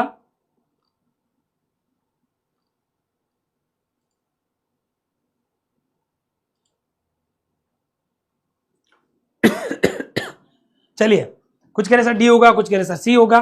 देखो क्वेश्चंस की लैंग्वेज पढ़ो और आंसर दीजिएगा। क्वेश्चन क्या कह रहा है कि are the necessary for the study of trends and directions of movement. जब भी ट्रेंड और डायरेक्शंस की बात आती है तो वो हमारा होता है ट्रेंड एनालिसिस। अगर यहां रेशियो नहीं होता तो फिर हमारा आंसर क्या हो जाता, ट्रेंड एनालिसिस हो जाता। ट्रेंड एनालिसिस हम क्या करते हैं, हम पता लगाते हैं, ये सब टूल्स है हमारे, क्या है, tools for analysis of financial statement. ठीक है, जिसमें हमारा क्या क्या आता है, हमारा कॉमन से आता है, जो लिखा हुआ बता दूं। ठीक है, ये सब इसी में आता है। कॉम्परेटिव हो गया हमारा समानाकरण हो गया, हमारा कैश फ्लो स्टेटमेंट हो गया, हमारा ये हो गया। उसके अलावा भी और कौन से आते हैं, अगर मैं अदर की बात करूं तो हमारा फंड फ्लो स्टेटमेंट हो गया, हमारा ब्रेक इवन पॉइंट एनालिसिस हो गया, हमारा वैल्यू एडिशन एनालिसिस हो गया। ये सब आपने पढ़े होंगे तो आपको पता होगा। बाकी का और बता दूं, कॉमन साइज बैलेंस शीट का क्वेश्चन आए दिन आता है। इसी को हम 100% वित्तीय विवरण भी कहते हैं। क्या कहते हैं, ये क्वेश्चन कितनी बार पूछा गया है, 100% वित्तीय विवरण भी कहा जाता है। अलग अलग स्टेट में ये क्वेश्चन कितनी बार पूछा गया है कॉमन साइज को, क्योंकि इसमें क्या करते हैं हम, कुल संपत्ति और जो लायबिलिटी, इसके बेस पे हम इसको 100 मानकर एक एक का अनुपात देखते हैं। ठीक है, कंपैरेटिव में हम तुलनात्मक अध्ययन करते हैं और ट्रेंड एनालिसिस में हम ट्रेंड का अध्ययन करते हैं। जैसे प्रीवियस ईयर के ट्रेंड के आधार पर इस बार सेल्स कितनी होगी, फिर अगले साल कितनी हो सकती है। जीपी परसेंटेज बेस पे जीपी निकालते हैं, परसेंटेज बेस पे ऑपरेटिंग प्रॉफिट, परसेंटेज बेस पे हमारे खर्चे इनकम, सबको हम एज ए ट्रेंड के लेवल पे देखते हैं। इसीलिए इसको बोलते हैं ट्रेंड एनालिसिस। क्या कहते हैं इसको, ट्रेंड एनालिसिस। फिलहाल इस क्वेश्चन का आंसर क्या हो जाएगा, 11 का आंसर हो जाएगा ए ऑप्शन। ठीक है, क्वेश्चन नंबर 12 आपके सामने। In ratio analysis proforma analysis implies. अनुपात विश्लेषण में परफॉर्मा विश्लेषण का क्या तात्पर्य होगा, making a list of all the present ratio of the firm. दूसरा है comparison of liquidity ratio with another kind of ratios of the firm, comparison of the ratios of the firm related to the performance of the firm and comparison to the firm's past and current ratio with future ratios to ascertain the relative strength and weakness in the past and future. हमें पूछा है कि ratio analysis में proforma analysis का यहाँ पर क्या मतलब होता है। तो रेशियो एनालिसिस में परफॉर्मा एनालिसिस का मतलब ये होता है कि एक तरीके से कंपैरिजन करते हैं हम किसका, फर्म्स के पास्ट एंड करंट रेशियो का, किसके साथ, फ्यूचर के रेशियो के साथ। फर्म के पास्ट और हम कह सकते हैं कि करंट रेशियो को फ्यूचर रेशियो के साथ हम क्या करते हैं, असेटेंड करते हैं। और relative strength and weakness in the past and future, firm के पिछले और वर्तमान अनुपातों की भविष्य के अनुपातों से तुलना करके हम दोनों के आधार पर क्या करते हैं, फर्म की सापेक्ष क्या स्ट्रेंथ है और क्या वीकनेस है। मतलब ऐसे हम स्वोट एनालिसिस करते हैं, कंपनी की कमियां क्या है, कंपनी की स्ट्रेंथ क्या है, कंपनी किस रूप में काम कर रही है, ये सारी चीजें हम कहीं ना कहीं फाइंड आउट करते हैं। क्लियर है आप सभी को। चलिए क्वेश्चन नंबर 13 आपके सामने। विच of the following is pairs is correctly matched. ये कहना इनमें से कौन सा जो है वो युग्म सही सुमेलित हो रहा है। Administrative expenses plus selling distribution expenses बराबर ऑपरेटिंग एक्सपेंसेस अपॉन, अच्छा ठीक है, प्रशासनिक खर्च प्लस विक्रय एवं वितरण खर्च बराबर परिचालन खर्च। Gross profit into net sales upon 100 बराबर net profit ratio. Both A and B या none of the above. Question number 13 आपके सामने। क्वेश्चन नंबर 13 आपके सामने। मुझे बताइए कि देखो क्या एडमिनिस्ट्रेटिव और सेलिंग एक्सपेंसेस से ऑपरेटिंग एक्सपेंसेस आ जाते हैं। गलत, ये तो हो ही नहीं सकता। अरे इससे तो हम टोटल एक्सपेंसेस में जाएंगे, टोटल कॉस्ट बोल दो या कॉस्ट ऑफ सेल्स बोल दो, तो पहला वाला ऑप्शन तो गलत हो गया। दूसरा है ग्रोस प्रॉफिट इनटू डेबिट, ये भी गलत होगा। अरे जीपी रेशियो क्या होता है, जीपी रेशियो होता है जीपी अपॉन सेल्स इनटू 100 और नेट प्रॉफिट रेशियो होता है हमारा नेट प्रॉफिट अपॉन सेल्स 100। ये हमारे सेल्स बेस्ड रेशियो होते हैं। और ऑपरेटिंग प्रॉफिट रेशियो क्या होता है, तो operating profit upon sales into 100 होता है। लेकिन ये कह रहा है कि gross profit into net sales into 100, ये तो बिल्कुल गलत हो गया। दोनों ही ऑप्शन यहाँ पर मैच नहीं हो रहे। ऐसे क्वेश्चन भी एग्जाम में आ सकते हैं। ऐसा नहीं है कि दो ऑप्शन मिल रहे हैं, सी को राइट कर दिया जाए या बी को राइट कर दिया जाए, ऐसा नहीं है। 13 का आंसर होगा डी ऑप्शन, क्योंकि दोनों ही यहाँ पर मैच नहीं हो पा रहे हैं। Question number 14, return on investment यानी कि आरओई की बात कर रहा है। Return on investment ROE depends on two ratio, निवेश पर प्रतिफल को दो अनुपातों पर निर्भर करता है। Net profit ratio and capital turnover ratio, gross profit ratio and net profit ratio, capital employed ratio and asset turnover ratio, या फिर earning per share and net profit ratio. Question समझ चुके हैं आप, ठीक है। अगर आपको फॉर्मूला बेस्ड क्लासिफिकेशन करना तो भी आपको बता दूं, कैपिटल एम्प्लॉयड रेशियो क्या क्या होता है। कैपिटल एम्प्लॉय रेशियो हमारा जो होता है, असेट टर्नओवर रेशियो क्या होता है ये भी बता दूं कि टर्नओवर अपॉन असेट्स, ठीक है। उसके बाद ग्रोस प्रॉफिट रेशियो आपको मैंने बता ही दिया। ग्रोस प्रॉफिट रेशियो हमारा क्या होता है, तो जीपीआर बराबर होता है जीपी अपॉन सेल्स इनटू 100। यहां पर तो सेल्स बेस की बात हो रही है तो ये रेशियो तो हो नहीं सकता। अब बचे हमारे पास डी और ए ऑप्शन। डी और ए ऑप्शन हमें क्या पूछा, return on investment. Return on investment का मतलब क्या होता है, रिटर्न ऑन इन्वेस्टमेंट मतलब आरओई का मतलब होता है रिटर्न ऑन। रिटर्न का मतलब हुआ यहां पर टर्नओवर या नेट रिसिप्ट्स, और टर्नओवर कह सकते हैं हमारी भाषा में अपॉन इन्वेस्टमेंट हो जाएगा, अपॉन इन्वेस्टमेंट यहां पर हो जाएगा, ठीक है। तो यहां पर बैठ रहा है कहीं ना कहीं गेम हमारा ए ऑप्शन की ओर। आप एक बार देखिए 14th में ए ऑप्शन की ओर नजर डालिए कि net profit ratio and capital turnover ratio. Yes, जो हमने कैपिटल एम्प्लॉयड की है, कैपिटल टर्नओवर रेशियो, और ये कैसे होता है तो देखो कैपिटल टर्नओवर रेशियो बराबर क्या हो जाएगा, turnover upon capital employed. Yes, यही रेशियो हमारी जो है वो बात को यहां पर सिद्ध कर पा रहा है। तो आंसर बनेगा हमारा A option, one and only one A option हो जाएगा। आंसर क्या हो जाएगा यहां पर, ए ऑप्शन हो जाएगा, A is the right answer. Finally answer क्या हो जाएगा हमारा, ए ऑप्शन हो जाएगा। क्वेश्चन नंबर 15 आपके सामने, निम्नलिखित में से कौन सा युग्म सही सुमेलित नहीं होगा, विच of the following pairs is not correctly matched. देखो आप क्वेश्चन है, हर क्वेश्चन के अंदर डीपली सोचने वाले क्वेश्चन मैंने बनाए, हर क्वेश्चन के अंदर फॉर्मूला है, हर क्वेश्चन में ऐसे क्वेश्चन हैं कि पूरे चैप्टर को वो सेटिस्फाई कर रहे हैं, पूरे चैप्टर को जस्टिफाई कर रहे हैं। ऐसे क्वेश्चन कहीं ना कहीं मैंने लिए हैं। अब आपकी बारी ये बताने की सर मैं सही कह रहा हूं या फिर रोंग कह रहा हूं, आप बताइए मुझे जो मैं बोल रहा हूं वो सही है या गलत है। चलिए बताइए, क्वेश्चन नंबर 15 आपके सामने क्या कह रहा है, कौन सा सुमेलित नहीं है, dividend per equity share upon earning per share बराबर पे आउट रेशियो। बिल्कुल सही बात है, तो ए ऑप्शन तो सही कह रहा है। Operating profit upon capital employed into 100 बराबर रिटर्न ऑन कैपिटल एम्प्लॉयड। अभी हमने देखा कॉस्ट यानी कि cost of good sold, cost of good sold plus operating expenses, cost plus operating expense upon net sales into 100 बराबर ऑपरेटिंग प्रॉफिट। ये question नहीं, C option कहीं ना कहीं आप देखिए एक बार वापस 15 के अंदर सी ऑप्शन के ऊपर नजर डालिए, सी होगा, ए नहीं होगा, ए तो सही हो रहा है। आंसर हो जाएगा हमारा यहां पर डी, डी नहीं सी ऑप्शन हो जाएगा, C is the right answer. क्यों, देखो dividend pay out ratio upon earning per share EPS बराबर पे आउट रेशियो होता है। तो हम पे आउट रेशियो निकालते कैसे हैं, इसको उन्होंने घुमाया केवल, पे आउट रेशियो बराबर होता है DPS dividend per share upon equity shares, ये वाला इधर आ जाएगा।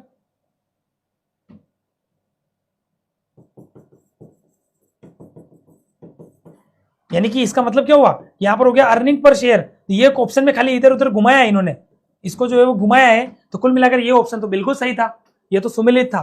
और ऑपरेटिंग प्रॉफिट यानी कि प्रॉफिट अपॉन कैपिटल एम्प्लॉयड, तो ये हमारा आरओई आ जाएगा, ये भी सही है। आंसर हमारा सी ऑप्शन ही होगा, सी इज द राइट आंसर। सी के अंदर जो है वो मैच यहां पर नहीं हो रहा है। Question number 16, which of the following pairs is correctly matched. इनमें से कौन सा पेयर जो है वो करेक्टली मैच हो रहा है, प्रॉफिटेबिलिटी रेशियो माइनस एक्सपेंसेस,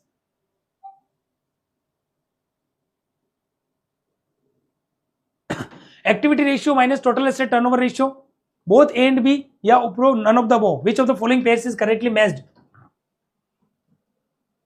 अच्छा, आपको क्या करना, थोड़ा सा क्या है कि ये पास पास इसलिए कंफ्यूजन नहीं होना है, आपको मैच करना है। क्या प्रॉफिटेबिलिटी रेशियो के अंदर एक्सपेंसेस का रेशियो आएगा क्या, और एक्टिविटी रेशियो में टोटल एसेट रेशियो आएगा क्या, क्या दोनों ही मैच हो रहे हैं, इनमें से कोई नहीं हो रहा है। क्वेश्चन नंबर 16 आपके सामने, क्वेश्चन नंबर 16 आपके सामने, ठीक है। तो देखो यहां पर एक्टिविटी रेशियो आ जाएगा, एक्टिविटी रेशियो यानी कि क्रियाशीलता अनुपात में ये आएगा total expenses turnover ratio, total asset turnover ratio बराबर क्या हो जाएगा, टर्नओवर अपॉन टोटल असेट,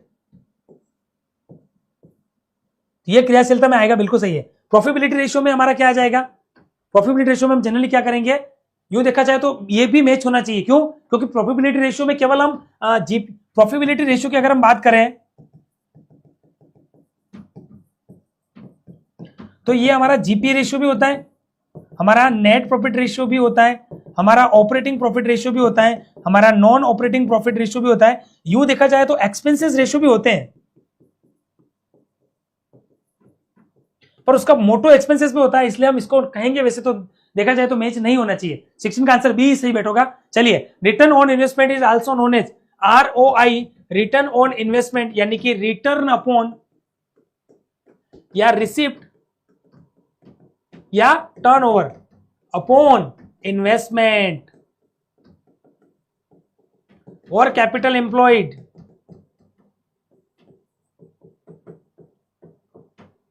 या फिर आप जानते हो और भी बोल सकते हैं fix asset plus current assets, ठीक है, और अदर लॉन्ग टर्म असेट्स आपकी हो जाएगी माइनस करंट, आपकी लाइबिलिटी को लेस करके भी आप इस बेस पे भी निकाल सकते हो, ठीक है।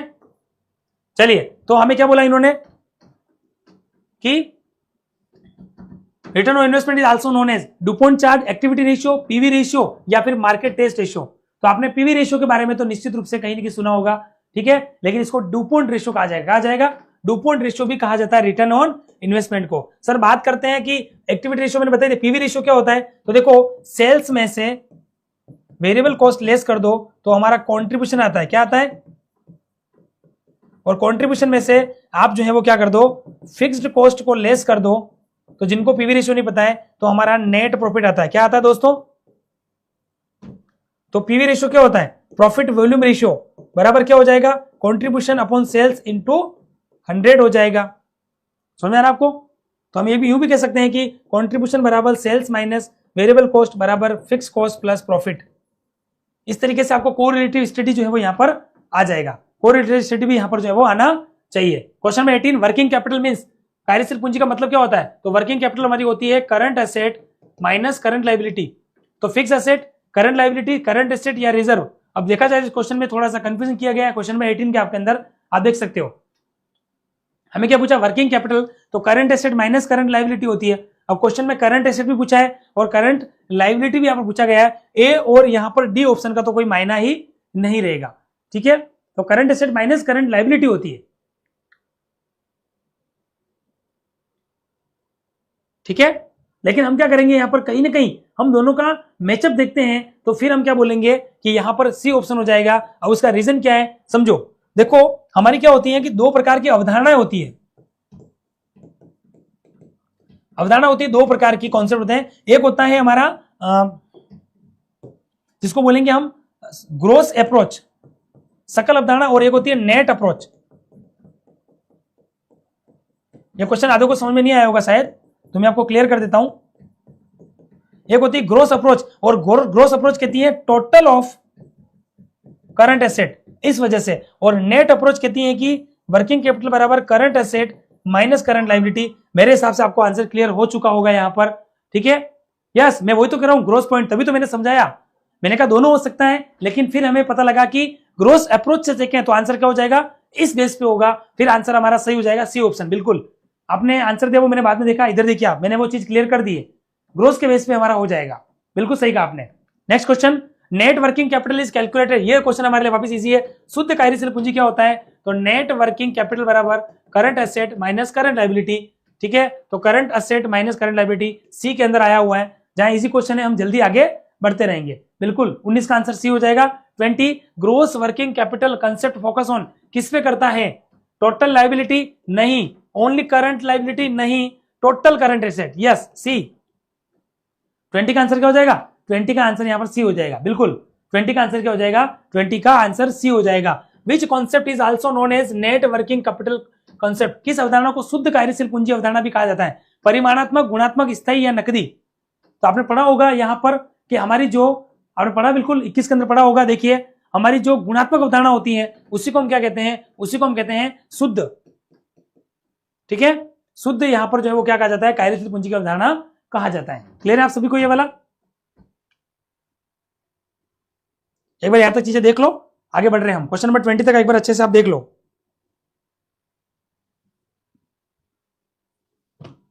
क्वेश्चन नंबर 21 को एक बार आप अच्छे से क्लियर देख लो, ताकि आपको जो है वो चीजें यहां पर क्लियर हो जाए, ठीक है।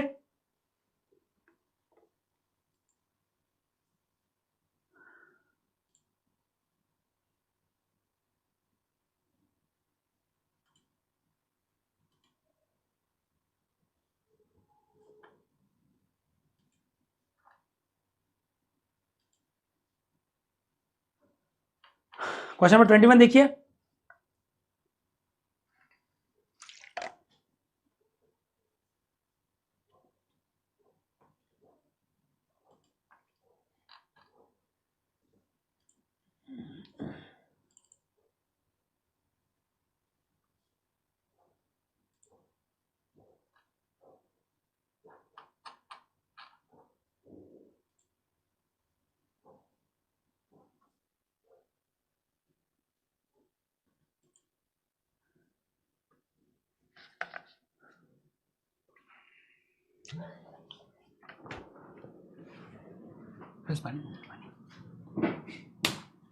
क्वेश्चन नंबर 21 आपके सामने देखिए। चलिए, तो क्लियर है आपको यहां तक?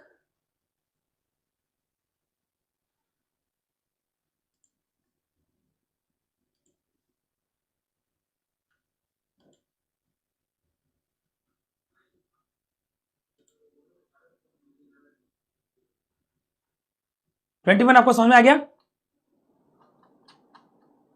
चलिए,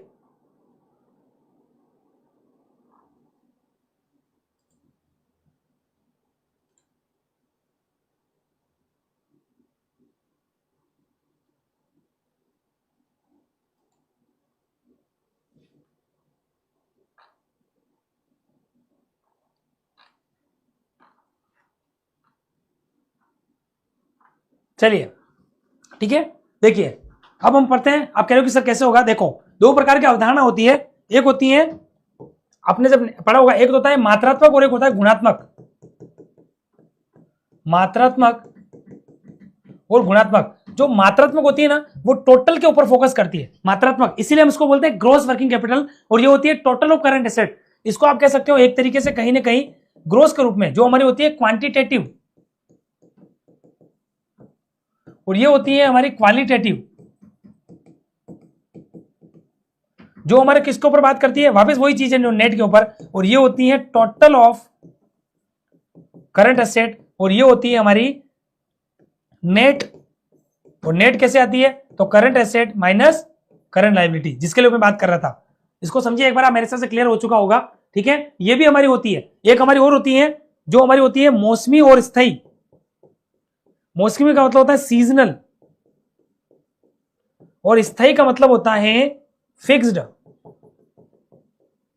जिस कार्यशील पूंजी की हमें निरंतर जरूरत होती है, जिसकी हमें रेगुलर होती है, और ये होती है कभी कभारी होती है। इसकी हमें जरूरत रोज रोज नहीं होती है, कभी कभारी होती है। ये सब कंसेप्ट भी आपने कहीं ना कहीं पढ़े होंगे कार्यशील पूंजी को लेकर। कार्यशील पूंजी को लेकर आपने ये कॉन्सेप्ट भी कहीं ना कहीं जो है वो पढ़े हुए होंगे। क्लियर है कि आप सभी को? एक बार देख लीजिए और फिर मुझे अच्छे से बताइए।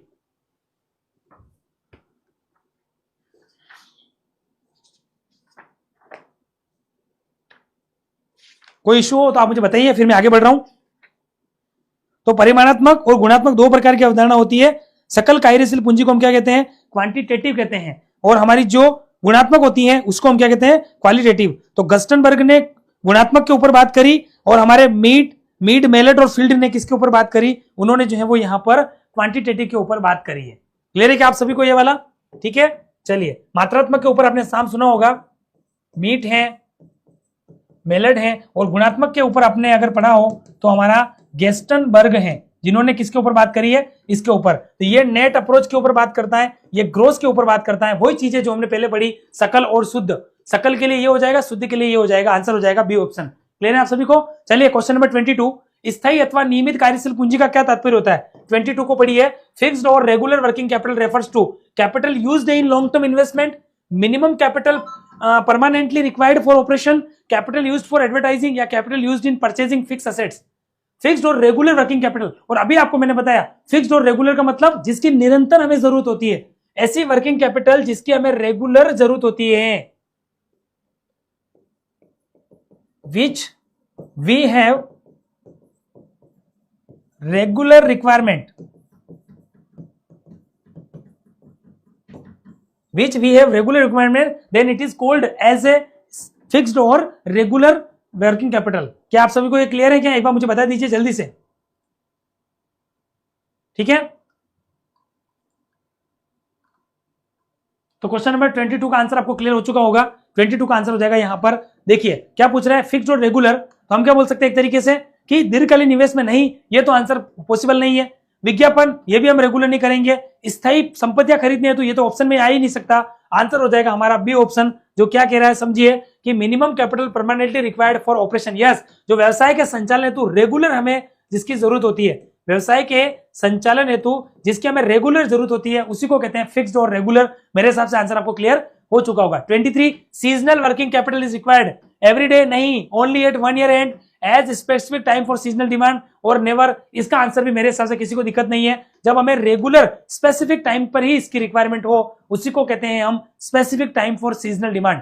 Question number 24, one major importance of working capital is, कार्यशील पूंजी का एक प्रमुख महत्व क्या होता है? परचेज ऑफ लैंड, भूमि की खरीद, buying raw materials and paying wages, paying off long term debts या इन्वेस्टमेंट शेयर। ये मेरे हिसाब से किसी को दिक्कत नहीं आएगी, ये भी कुछ क्वेश्चन हमारे लिए जो वो इजी हो जाएगा। सॉरी, क्वेश्चन नंबर 20 मेरे हिसाब से 4 वाला आपको क्लियर हो चुका होगा। 24 वाला क्वेश्चन क्लियर है?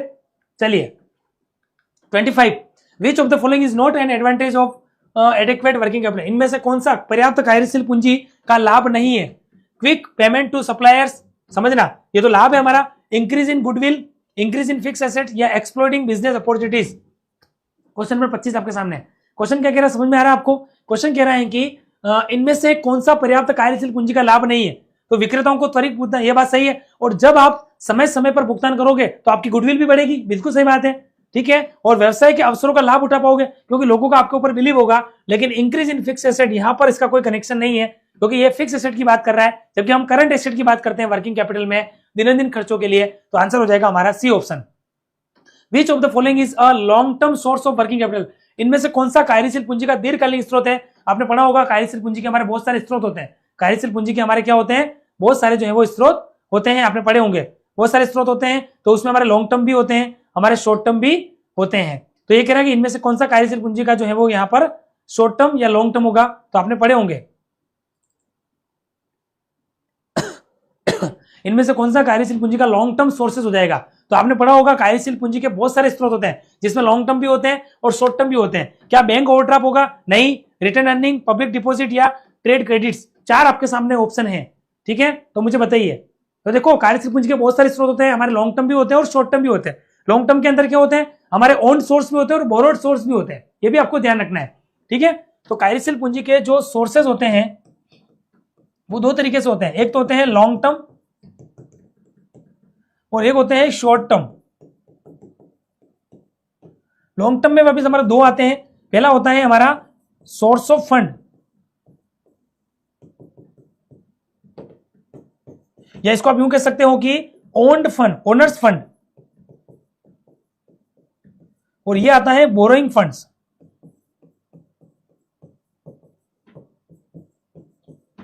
और शॉर्ट टर्म की अगर मैं बात करूं तो यहां पर भी 2 पार्ट बन जाते हैं, एक होता है हमारा इंटरनल और दूसरा बनता है हमारा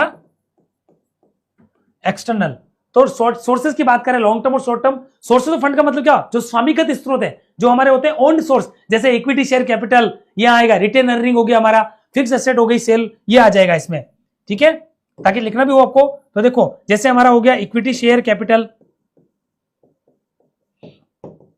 हमारा रिटेन अर्निंग्स हो गया,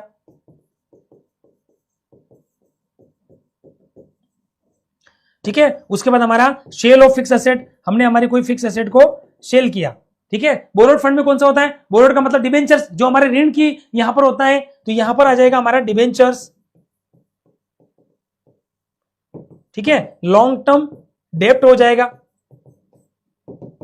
या लॉन्ग टर्म के लिए हम जो लोन लेते हैं। इंटरनल में कौन से होते हैं, जैसे डेप्रिसिएशन के लिए फंड बनाया आपने, प्रोविजन फॉर टैक्सेशन, ये हमारा इंटरनल सोर्स होते हैं, जबकि ट्रेड क्रेडिट, हमारा लेटर ऑफ क्रेडिट, ये हमारा बाह्य स्रोत होते हैं। तो ये आ रहा है ना, जैसे ट्रेड क्रेडिट, ये हमारा क्या आ जाएगा, ये एक्सटर्नल में आएगा, एक्सटर्नल में भी हमारा शॉर्ट टर्म में आएगा।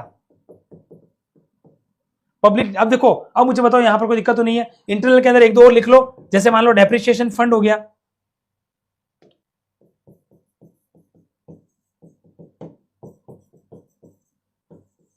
यहां आएगा लेटर ऑफ क्रेडिट, ठीक है, या ट्रेड क्रेडिट। चलिए अब हमें बताओ, देखो बैंक ओवरड्राफ्ट क्या हो जाएगा, बैंक ओवरड्राफ्ट हमारा अभी मैंने बताया आपको, ये हमारा क्या हो जाएगा, शॉर्ट टर्म में चला जाएगा, ठीक है, करंट लायबिलिटी है हमारी, क्योंकि करंट लायबिलिटी हो जाएगी। रिटर्न अर्निंग, पब्लिक डिपॉजिट, लोक जमा, या फिर ट्रेड क्रेडिट। ट्रेड क्रेडिट मैंने बताया, अब बचा आपके पास रिटर्न अर्निंग, और अभी मैंने बताया रिटर्न अर्निंग किसमें आएगा, दीर्घकालीन में आएगा। अभी आपको मैंने बताया रिटर्न अर्निंग हमारे दीर्घकालीन में आएगा। आंसर हमारा क्लियर हो चुका है, आंसर हो जाएगा यहाँ पर बी ऑप्शन। क्लियर है क्या आप सभी को, यहाँ पर आंसर हमारा क्या हो जाएगा, आंसर हो जाएगा हमारे यहाँ पर बी ऑप्शन। तो हमारा क्वेश्चन था 26 का आंसर हो जाएगा बी, और ये सबसे सस्ता स्रोत है वित्त का, जगह कम है इसलिए बता नहीं पा रहा हूं। चलिए, what is the source called question number 27, what is the source called when current liabilities are paid below book value? चालू दायित्व को भुगतान यदि पुस्तकीय मूल्यों से कम पर हो जाए तो उसे हम क्या कहेंगे? Reserve, depreciation fund, retiring current liabilities या ट्रेड क्रेडिट? तो आप सभी ने पढ़ा होगा कंसेप्ट, जब भी हम क्या करें कि हमारी जो करंट लायबिलिटीज है उसका भुगतान हम बुक वैल्यू से कम पर कर दें, यानी कि payment of current liabilities below book value, below book value, then it is called retiring. जैसे हमारे नहीं होता है asset retired from active use, वैसे हो जाएगा रिटायरिंग, इसको कहा जाएगा रिटायरिंग करंट लायबिलिटीज। आंसर हो जाएगा सी ऑप्शन।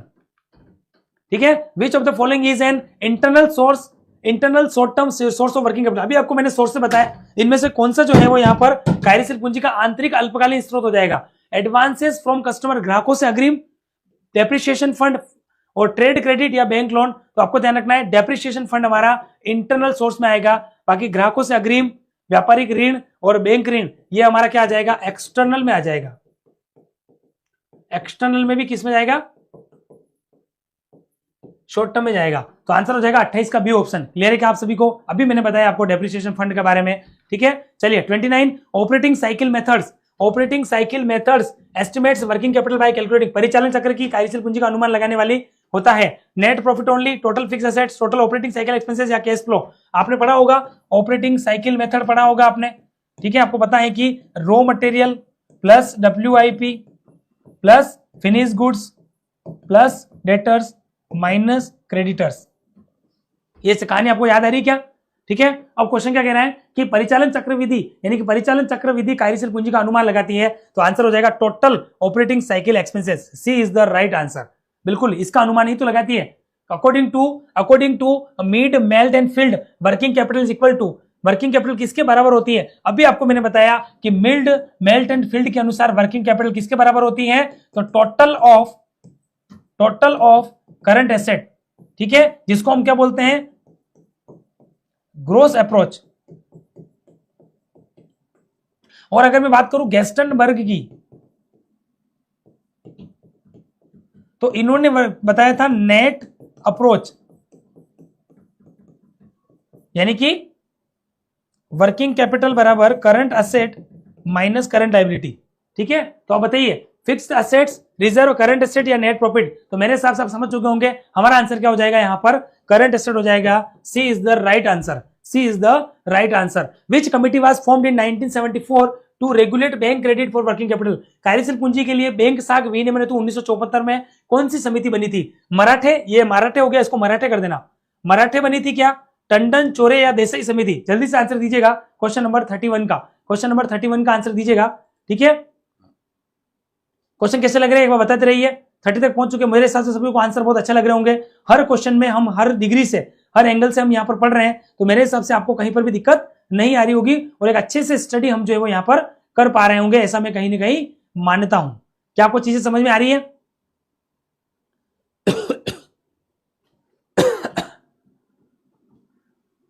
31 का आंसर कोई कह रहा है सर डी होगा, कोई कह रहा है सर बी होगा। ठीक है, चलो देख लेते हैं। तो आप सभी को पता होगा ये वर्किंग कैपिटल के क्वेश्चन चल रहे हैं हमारे कि कार्यशील पूंजी पर नियंत्रण करने के लिए बैंक नीति के संबंध में कुछ हमारी समितियां बनी थी। कौन सी बनी थी? तो टंडन समिति तो 1974 में आई थी। टंडन कमेटी कब आई थी? 1974 में आई थी। तो यहां पर आपको क्लियर हो चुका होगा, आंसर हमारा सेटिस्फाई हो रहा है बी ऑप्शन के साथ। ठीक है, एक्चुअली में मराठे समिति जो आई थी ना वो 1984 में आई थी। मराठे समिति आई थी 1984 के अंदर और टंडन समिति आई थी 1974 के अंदर। ये सारी समितियां उसी टाइम बनी थी बैंकिंग नियंत्रण के लिए। ठीक है, ये ध्यान रखना है, बैंक नीति के संबंध में बनी थी। ठीक है, ये आपको ध्यान रखना है। ये चारों समितियां किसके लिए बनी? तो कार्यशील पूंजी के नियंत्रण,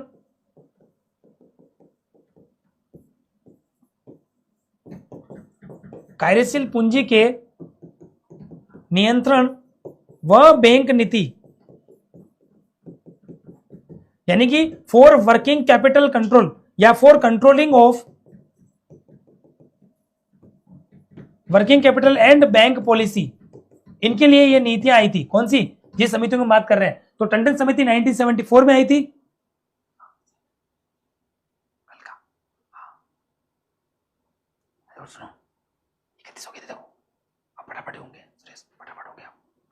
ठीक है,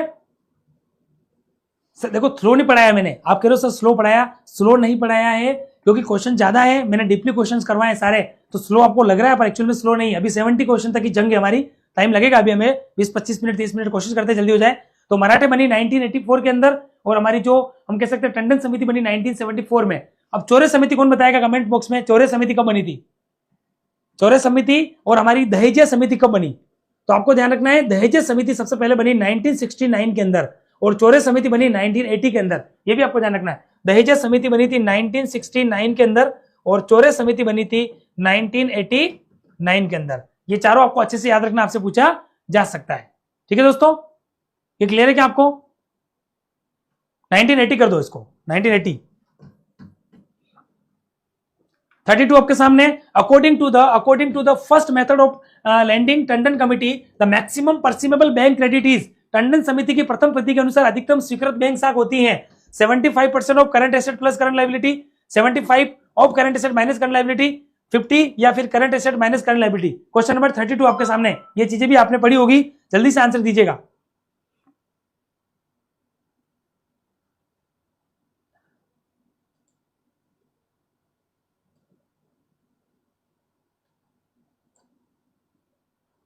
चलिए क्वेश्चन नंबर हमारे सामने आ चुका है, क्वेश्चन नंबर 32। तो यहां पर क्या हो जाएगा 75 किसका करना है, current asset minus current liability. ये किसके अनुसार बात कर रहे हैं हम, टंडन कमेटी। और टंडन कौन थे,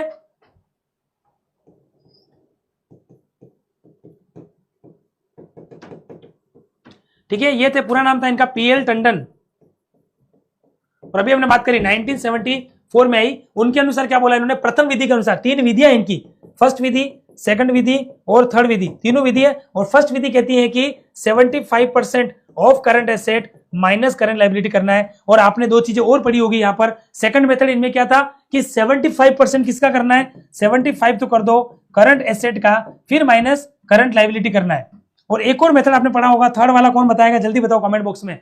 फर्स्ट विधि में तो 75 करना है current asset minus current liability का, सेकंड विधि में 75 करना है करंट एसेट का, देन करंट लायबिलिटी माइनस करनी है। और थर्ड विधि में मैक्सिमम परसिमेबल क्या हो जाएगा, बैंक बोरोइंग, तो 75% करना है, ये ध्यान रखना है, 75% करना है current asset minus core current asset का।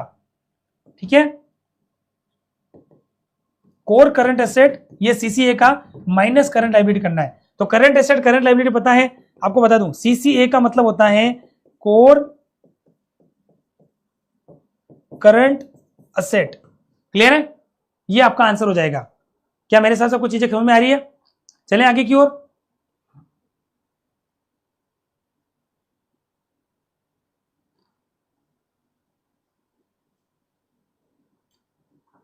यस, तो कुल मिलाकर हम पहुंच चुके हैं, हमारे आंसर नंबर 32 भी हमारा क्लियर हो चुका है। 33 की ओर चलते हैं। 33 आपके सामने, according to the second method the borrowing has to bring 25%, द्वितीय विधि के अनुसार उधारकर्ता को 25% भाग लाना होता है स्थायी संपत्तियों का टोटल का करंट लायबिलिटी या करंट एसेट। जब आपने जिसने डीप नहीं पढ़ा है ये चीजें उसको अच्छे समझ में आ जाएगी, तो उनको होता है करंट एसेट का। तो आंसर क्या हो जाएगा यहाँ पर, जो है वो डी ऑप्शन हो जाएगा। ये किस विधि के अनुसार है, द्वितीय विधि के अनुसार, अभी आपको मैंने बताया। और द्वितीय विधि के अनुसार क्या हो जाएगा, यानी कि 75% of current asset minus current liability है। ये समझ में आया आपको, ये सेकंड मेथड है। चलिए, तृतीय विधि में बैंक साख की गणना का सूत्र क्या है, अभी आपको मैंने बताया। तृतीय विधि में बैंक साख की गणना कैसे आती है, तो 75% of current asset minus core current asset का, ये निकालो पहले आप, फिर आपको करंट लायबिलिटी लेस करनी। अभी आपको मैंने बताया था यहाँ पर, अभी बताया जस्ट रिसेंटली, तो आपने पढ़ लिया होगा। ये रहा, yes, C option, C is the right answer. ये हो जाएगा फर्स्ट मेथड। और सेकंड मेथड कौन सा हो जाएगा इसमें, ये फर्स्ट हो गया, सेकंड में बता देता हूं, 75 of current asset minus current liability, ये हो जाएगा हमारा सेकंड मेथड। ये फर्स्ट मेथड हो गया और ये हो जाएगा हमारा थर्ड मेथड। तीनों ही मेथड आपको मैंने बता दिए। चलिए क्वेश्चन नंबर 35 आपके सामने, 34 क्लियर हो गया। 35, एज पर Chore committee which method should be used for determining maximum permissible bank finance. Chore समिति के अनुसार अधिकतम स्वीकृत बैंक साख निर्धारण के लिए किस विधि का उपयोग किया जाना चाहिए, चोरे विधि के अनुसार बताना है। चोरे कमेटी अभी आपको थोड़ी देर पहले मैं बताई थी, चोरे कमेटी, ठीक है, बताइए उसके अनुसार हमें किस विधि का उपयोग करना चाहिए। क्वेश्चन नंबर 35 आपके सामने है, तो हमें ध्यान रखना है द्वितीय विधि का उपयोग करना चाहिए। और द्वितीय विधि क्या थी हमारी, करंट एसेट का 75% फिर उसमें से माइनस करना है करंट लायबिलिटी, और 75 of current asset minus current liability. यही था हमारा second method.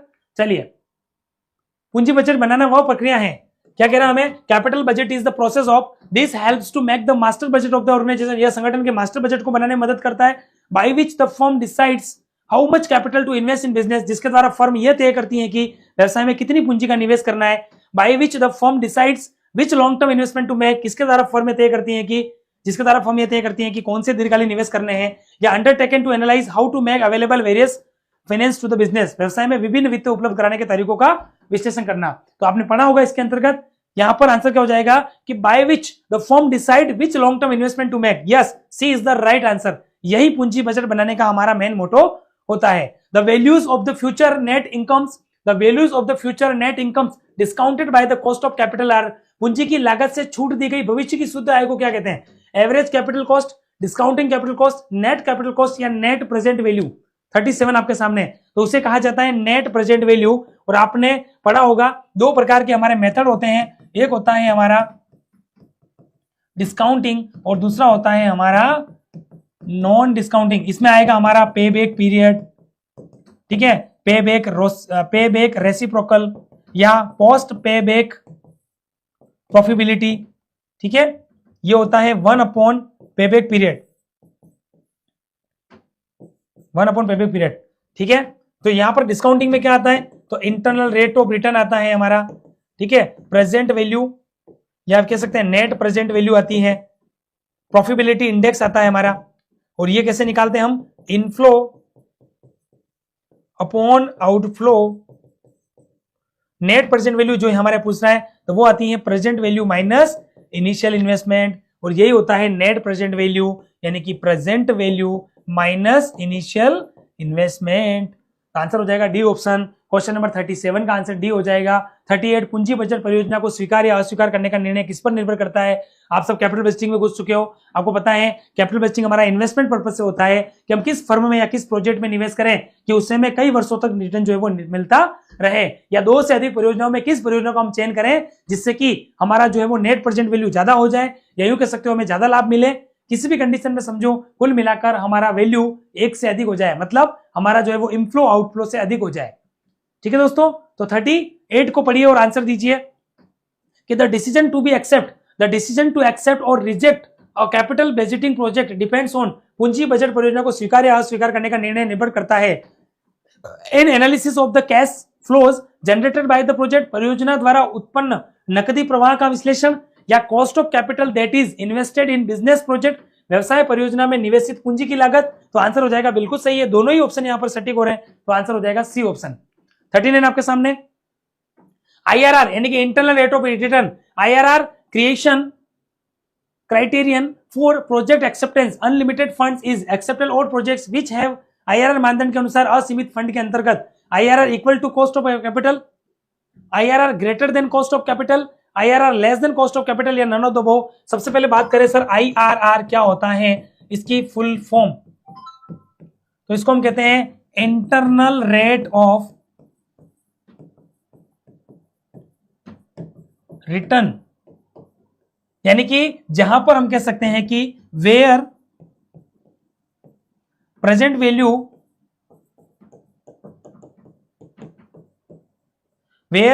Value of inflow is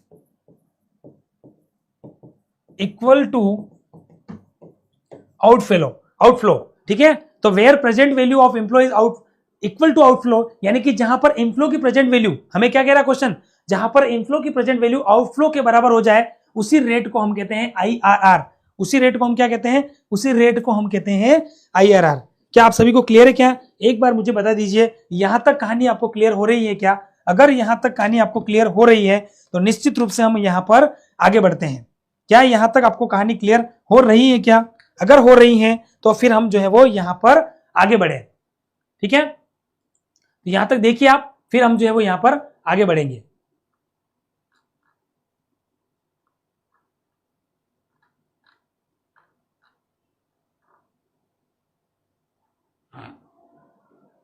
मुझे बताइए क्या आईआरआर आपको समझ में आया। जहां पर इनफ्लो की प्रेजेंट वैल्यू आउटफ्लो, और ये हमारा डिस्काउंटिंग मेथड एक स्टैंडर्ड मेथड माना जाता है, जहां पर आपने एक फॉर्मूला भी पढ़ा होगा, IRR बराबर A प्लस PV, आपने पढ़ा होगा PVA minus C upon PVA minus PAB और B माइनस A, यह फॉर्मूला आपने पढ़ा होगा जो मैं आपको बता रहा हूं। IRR पढ़ा होगा आपने, IRR बराबर A प्लस आपने ये पढ़ा होगा PVA माइनस, यहां हम कह सकते हैं इनिशियल इन्वेस्टमेंट, यानी कि C का मतलब हो जाएगा इनिशियल इन्वेस्टमेंट, ठीक है, अपॉन PVA माइनस PVB, और यहां आ जाएगा B माइनस A। क्या ये फॉर्मूला आपको पता है क्या? जहां पर A का मान क्या हो जाएगा, मैंने आपको बताया था, A का मतलब होता है लोअर रेट, क्या होता है, जहां पर A का मतलब होता है लोअर रेट,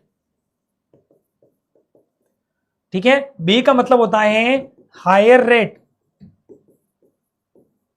ठीक है। अब ये सर PVA और PVB क्या है, तो आपने पढ़े होंगे, ये present value of cash flow with lower trial rate, ये आपको ध्यान रखना है, present value of cash flow with lower trial rate, जो हमने लोअर ट्रायल रेट करी, ट्रायल का मतलब हमने दो रेटों के आधार पर इसका विश्लेषण किया है, तो हम इसको बोलेंगे present value of inflow eight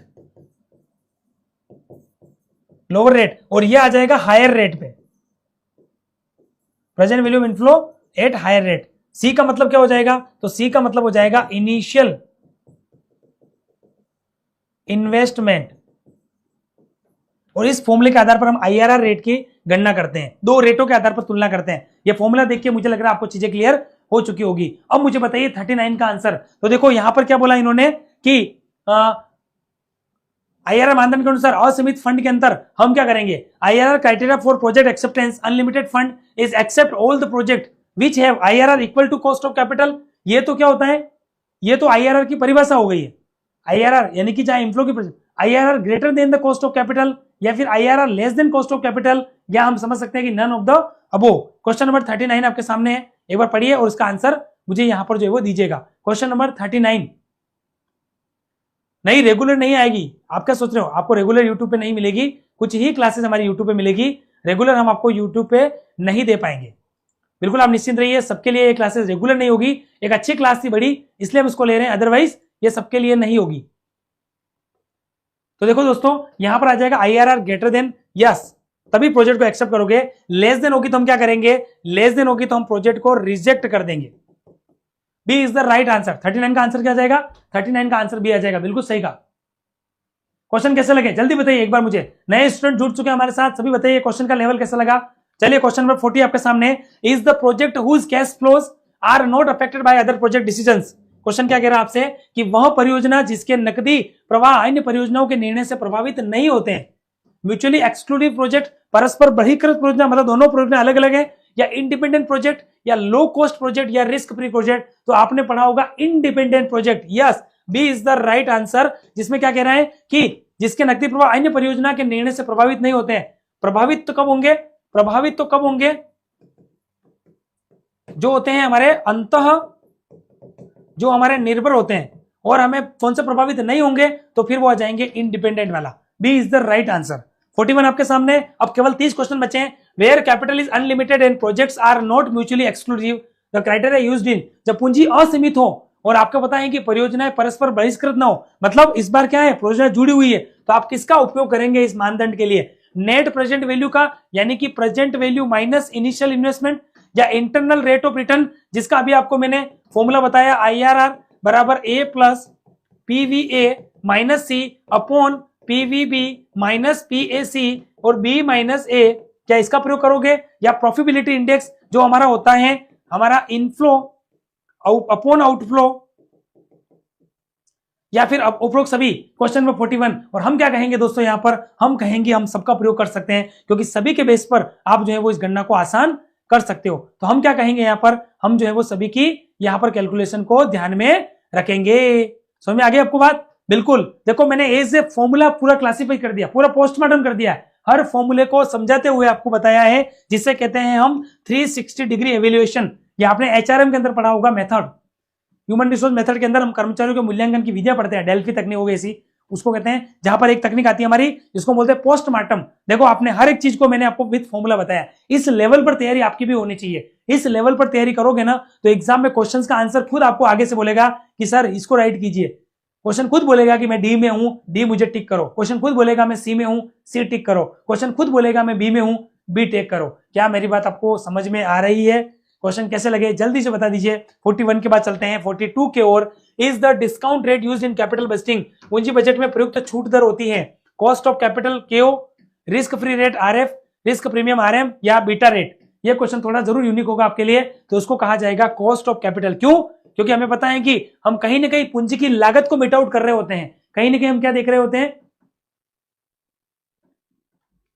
चलिए 43, the time it takes to recover initial cost in capital budgeting? पूंजी बजट में प्रारंभिक लागत वसूलने का समय होता है। पूंजी बजट में जो प्रारंभिक लागत को हम वसूलते हैं उसको क्या कहते हैं? Maturity period, payback period, redemption period, या फिर हम कह सकते हैं इन्वेस्टमेंट पीरियड। आपने पेबैक पीरियड पढ़ा होगा। पेबैक पीरियड किसी ने पढ़ा है क्या?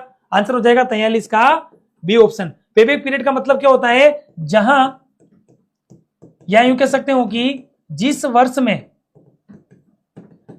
में हमारी लागत वसूल हो जाए,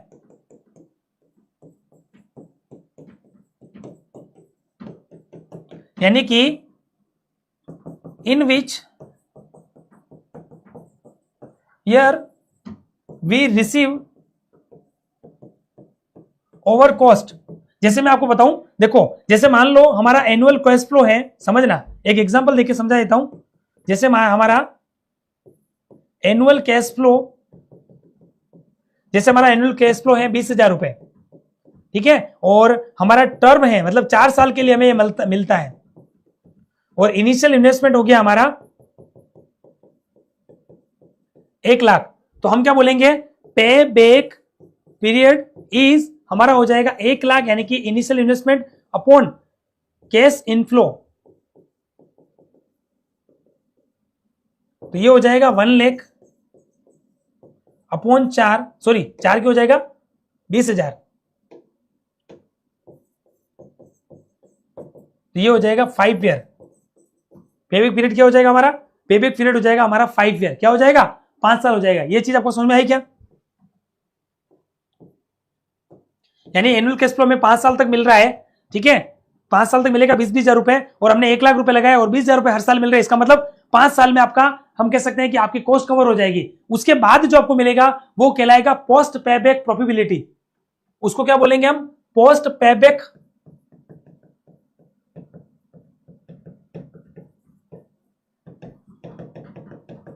ये हो जाएगा हमारा पोस्ट पेबैक, मतलब total cash inflow minus initial investment. जो आपने पैसा लगाया है और टोटल हमको मिला है, तो टोटल मिला उसमें जो लगाया है उसको लेस कर दो, तो आपका आ जाएगा पोस्ट पेबैक प्रॉफिटेबिलिटी आ जाएगा। और एक और शब्द सुना होगा पेबैक प्रोसीड रेसिप्रोकल, वो होता है 1 अपॉन पेबैक पीरियड, वो होता है 1 अपॉन पेबैक पीरियड, ठीक है।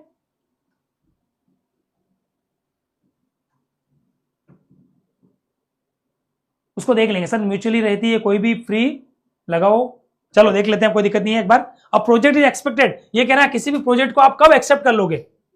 किसी भी प्रोजेक्ट को आप कब एक्सेप्ट जो है वो यहां पर कर लोगे? जब एनपीवी ग्रेटर देन 0 है, या IRR is greater than cost of capital, या profitability index is greater than 1, या एनी ऑफ द अबोव। हम एक तरीके से यूं कह सकते हैं कि देखा जाए तो इस क्वेश्चन में सभी सही है। जब आपकी आंतरिक प्रत्याय दर पूंजी की लागत से अधिक हो जाए, बिल्कुल सही है, और आपका प्रॉफिटेबिलिटी इंडेक्स 1 से ज्यादा हो जाए, यानी कि PI over PI is greater than 1, तो ये भी तो सही कह रहा है। अब बचा हमारा 2 ऑप्शन, और यहां पर हो जाएगा net present value is greater than 1 हो जाए, इसको 1 कर दो आप, 0 थोड़ा हो सकता है आपको कंफ्यूजन यहां पर हो सकता है, ठीक है। तो यहां पर तो आंसर क्या बोलेगा? आंसर बोलेगा बेटा डी। आप बी कैसे कह रहे हो? ये भी तो सही है, probability index is greater than 1। आपका PI जो आता है, PI आता है, PI कैसे आता है प्रोबेबिलिटी इंडेक्स? तो वो आता है इनफ्लो अपॉन आउटफ्लो, मतलब आपका ये जो है वो ग्रेटर देन 1 होना चाहिए। मतलब ये 1 कैसे होगा? तो देखो मान लो जैसे आपका इनफ्लो है 1 lakh,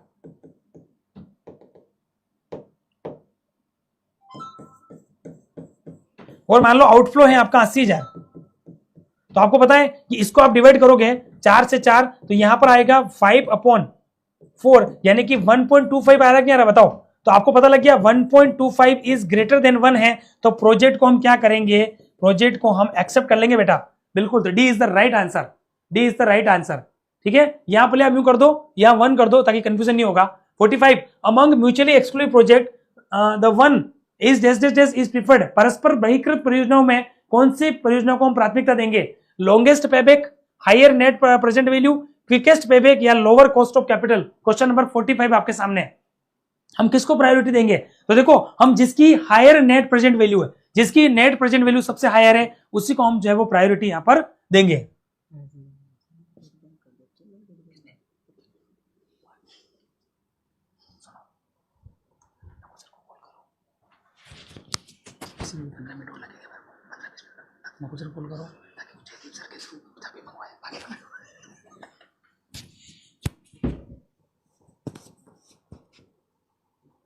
yes, net present value higher हो जाए। 46 आपके सामने, with limited finance choose the project package that has, सीमित वित्त के साथ उस परियोजना का पैकेज का चयन करें जिसमें क्या हो, मैक्सिमम नेट प्रेजेंट वैल्यू हो, IRR is greater than cost of capital, profitability index is greater than 1। देखा जाए तो सभी ही बातें सही हो रही है, लेकिन फिर भी हमें क्या बोला कि सीमित वित्त के साथ, जब आपके पास वित्त के स्रोत सीमित हो तो हमें highest maximum net present value को फोकस करना चाहिए।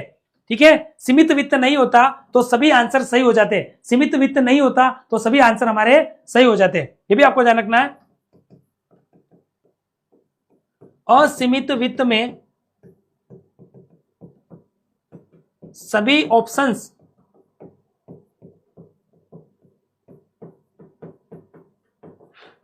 सही हो जाते हैं, आंसर हो जाएगा ए ऑप्शन ही होगा फिलहाल तो। 47 probability index of 0.92 means point बनानु लाभप्रद सूचकांक का मतलब क्या है, मतलब प्रोबेबिलिटी इंडेक्स हमारा क्या होता है प्यारे दोस्तों, तो ये होता है हमारा इनफ्लो अपॉन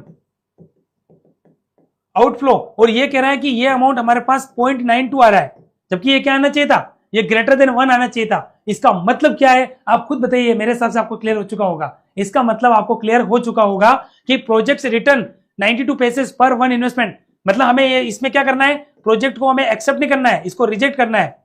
लेकिन क्वेश्चन ये कह रहा है कि एक्सेप्ट या रिजेक्ट करेंगे, क्वेश्चन कह रहा है कि इसका मतलब क्या है, इसका मतलब ये हुआ कि जो प्रोजेक्ट पे रिटर्न है वो 92 पैसे मिल रहे हैं, 1 रुपए लगा के, 1 रुपया लगाया और 92 पैसा मिल रहा है, यानी कि हमारा इन्वेस्ट हमने 1 रुपीज किया लेकिन हमें रिटर्न कितना मिला, रिटर्न हमें 92 पैसे मिले।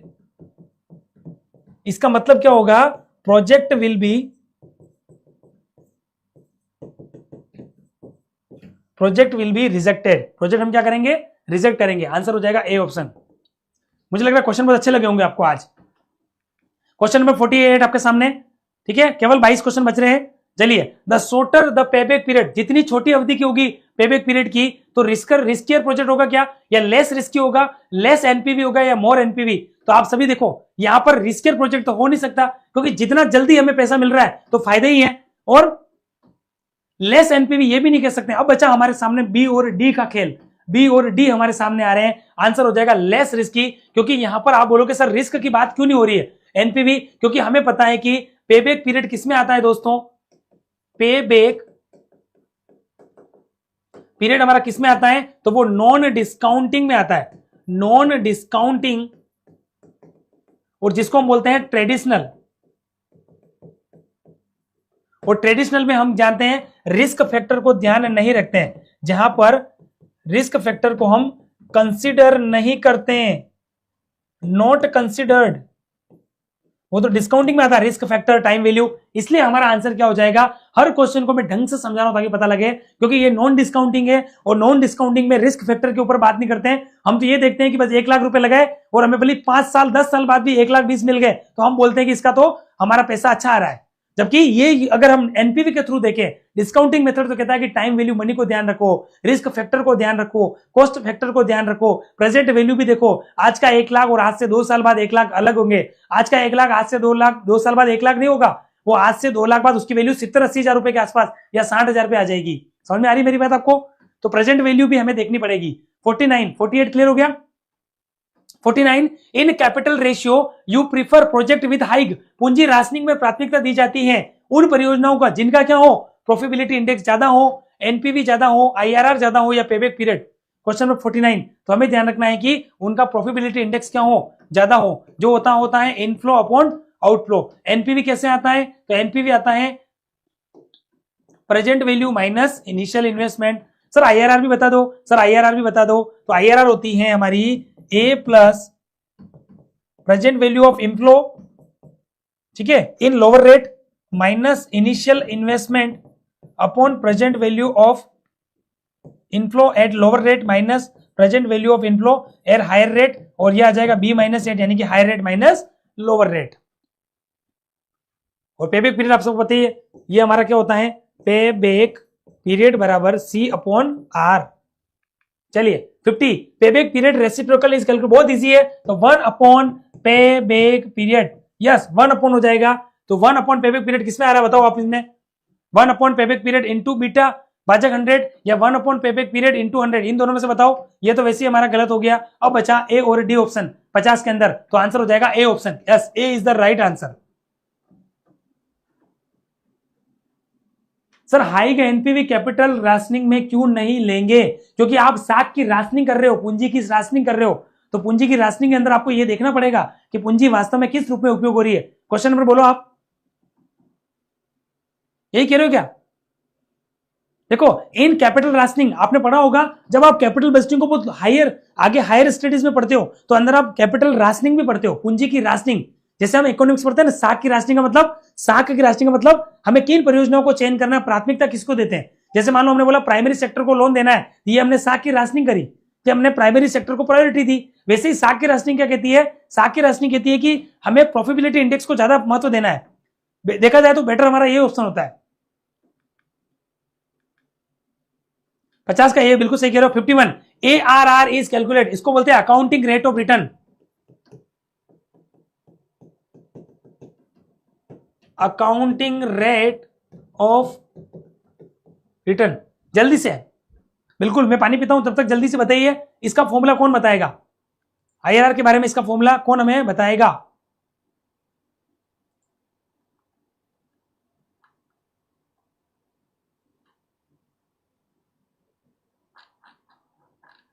इसका फॉर्मूला बताइए एआरआर का, तब तक मैं पानी पी लेता हूं।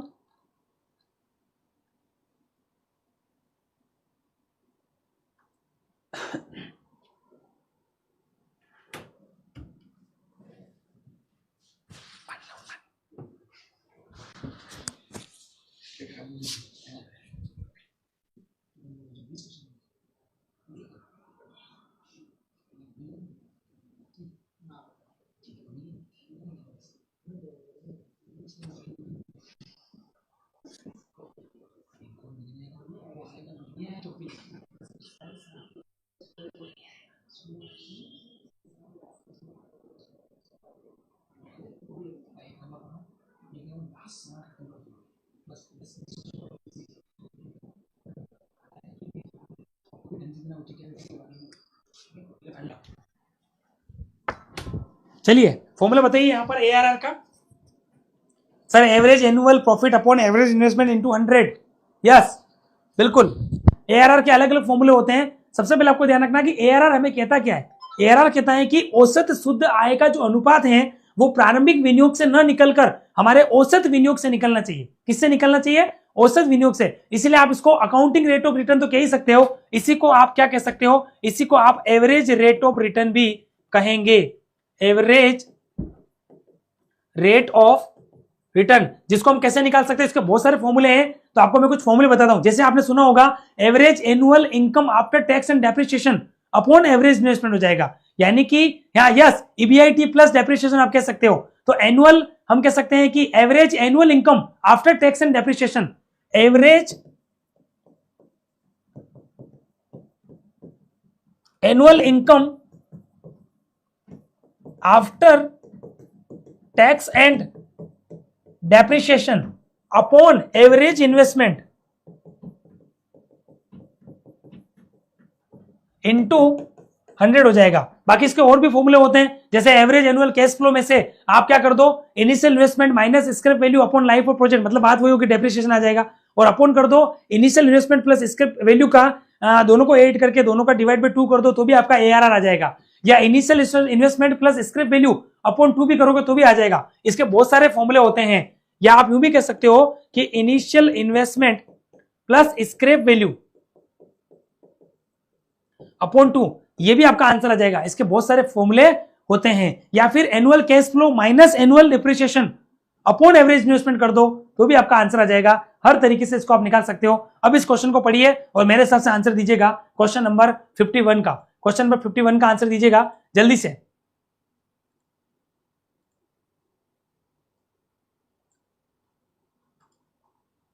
फिफ्टी वन का आंसर दीजिएगा। तो देखो एवरेज यानी कि profit after tax upon initial investment into 100, औसत कर माइनस कर पश्चात लाभ अपॉन प्रारंभिक निवेश। वैसे देखा जाए तो ए ऑप्शन के अंदर ही हमारा आंसर जो है वो सेटिस्फाई हो जाएगा। Average PAT upon initial investment divide by, ये गलत हो जाएगा। इनिशियल इन्वेस्टमेंट अपॉन एवरेज, ये भी गलत हो रहा है। आंसर हो जाएगा ए ऑप्शन। यस, 51 का आंसर हो जाएगा ए। 52 हमारे सामने आ रहा है। Net profit, net present value is calculated. Net present value क्या होती है?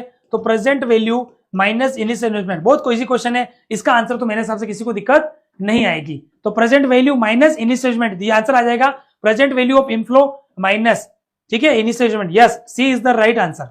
53 आपके सामने। IRR decisions rule says to accept project with, IRR नियम कहता है कि परियोजना कब स्वीकार करोगे? जब एनपी इज ग्रेटर देन 0 या 1, या IRR is greater than cost of capital, IRR is greater than economic value addition, या IRR is cost of value से ज्यादा हो जाए। क्वेश्चन नंबर 53, तो यहां पर आंसर क्या आ जाएगा? IRR is greater than cost of capital. Yes. 54, which technique ignores time value of money, मुद्रा के समय मूल्य को कौन अनदेखा करता है? आईआरआर बिल्कुल नहीं करता है, ये तो नहीं कर सकता, ठीक है। नेट प्रेजेंट वैल्यू भी नहीं करती है, डिस्काउंटिंग भी करता है, सिंपल पे पे करता है, जहां पर इसको फॉलो नहीं किया जाता है। तो 54 का आंसर हो जाएगा बी ऑप्शन, बिल्कुल ठीक है। नेक्स्ट क्वेश्चन आपके सामने। If NPV of X is greater than NPV of Y but IRR is greater than Y है, आईआरआर एक्स का, तो सेलेक्ट करना है कि कौन सी प्रोजेक्ट का हम चयन करेंगे। एक तरफ तो कह रहा है कि एक्स की एनपीवी जो है, ठीक है, किसी एक्स परियोजना है, एक्स परियोजना की एनपीवी जो है वो ग्रेटर देन है वाई परियोजना की एनपीवी से, ठीक है। दूसरा इधर कह रहा है कि एक्स परियोजना का जो आईआरआर है ना, वो वाई परियोजना के आईआरआर से क्या हो रहा है?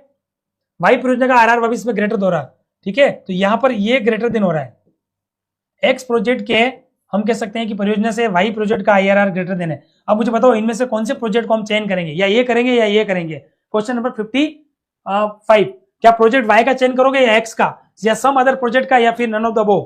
देखो एक्स की नेट प्रेजेंट वैल्यू ज्यादा है वाई से, लेकिन एक्स की आईआरआर वापस वाई से कम हो रही है।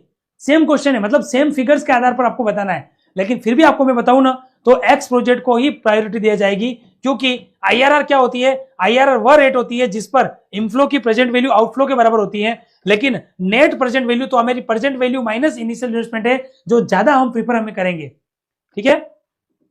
Current value of the future money is, भविष्य की राशि का वर्तमान मूल्य क्या कहलाता है? भविष्य की राशि का वर्तमान मूल्य क्या कहलाता है? Real value, future value, present value, या साल्वेज वैल्यू। क्वेश्चन नंबर 56 आपके सामने, तो आपने पढ़ा होगा, उसे प्रेजेंट वैल्यू कहा जाता है। Current value of future money is called present value, मतलब चालू मूल्य, फ्यूचर मनी का चालू मूल्य वर्तमान में प्रेजेंट वैल्यू कहलाता है। यस।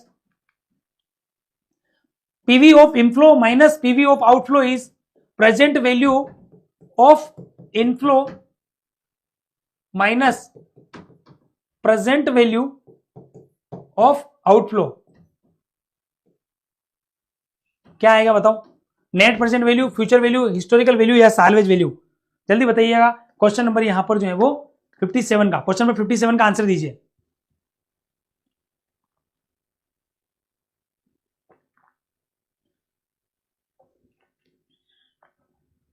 क्वेश्चन नंबर 57 का आंसर दीजिएगा जल्दी से। थोड़ा सा मुझे भी ब्रेक की जरूरत होती है, तो मैंने ब्रेक ले लिया है। वैसे ऑलमोस्ट 2 आवर्स के आसपास हमारी क्लास होने आई है।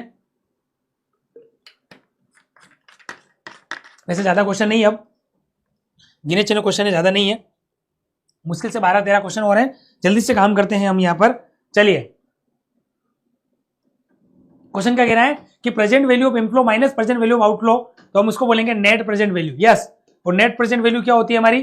Present value minus initial investment. Question number 57 आपको समझ में आ चुका होगा मेरे हिसाब से, कोई दिक्कत तो नहीं है। 57। चलिए 58 की ओर बढ़ते हैं। 58 क्या कह रहा है? Capital rationing is a situation where, पूंजी की राशनिंग कौन सी सिचुएशन है जहां पर capital cost is less than return rate, companies confused in selection, can't take all positive NPV projects due to capital sources, या फिर project cost is equal to present value. Question number 58 जल्दी बताइए। इस question में क्या ध्यान रखना है? ये देखो कैपिटल राशनिंग, अगर पूंजी की राशनिंग कौन सी स्थिति होती है जहां पर क्या हम यूं कह सकते हैं कि कैपिटल की कॉस्ट जो है वो रिटर्न से जो है वो कम हो जाए, तो हम ये नहीं कह सकते हैं, और नई प्रोजेक्ट की कॉस्ट वैल्यू के बराबर होगी। इसमें हम पूंजी का चयन क्यों करेंगे? यहां तो हमें कोई फायदा ही नहीं मिल रहा है।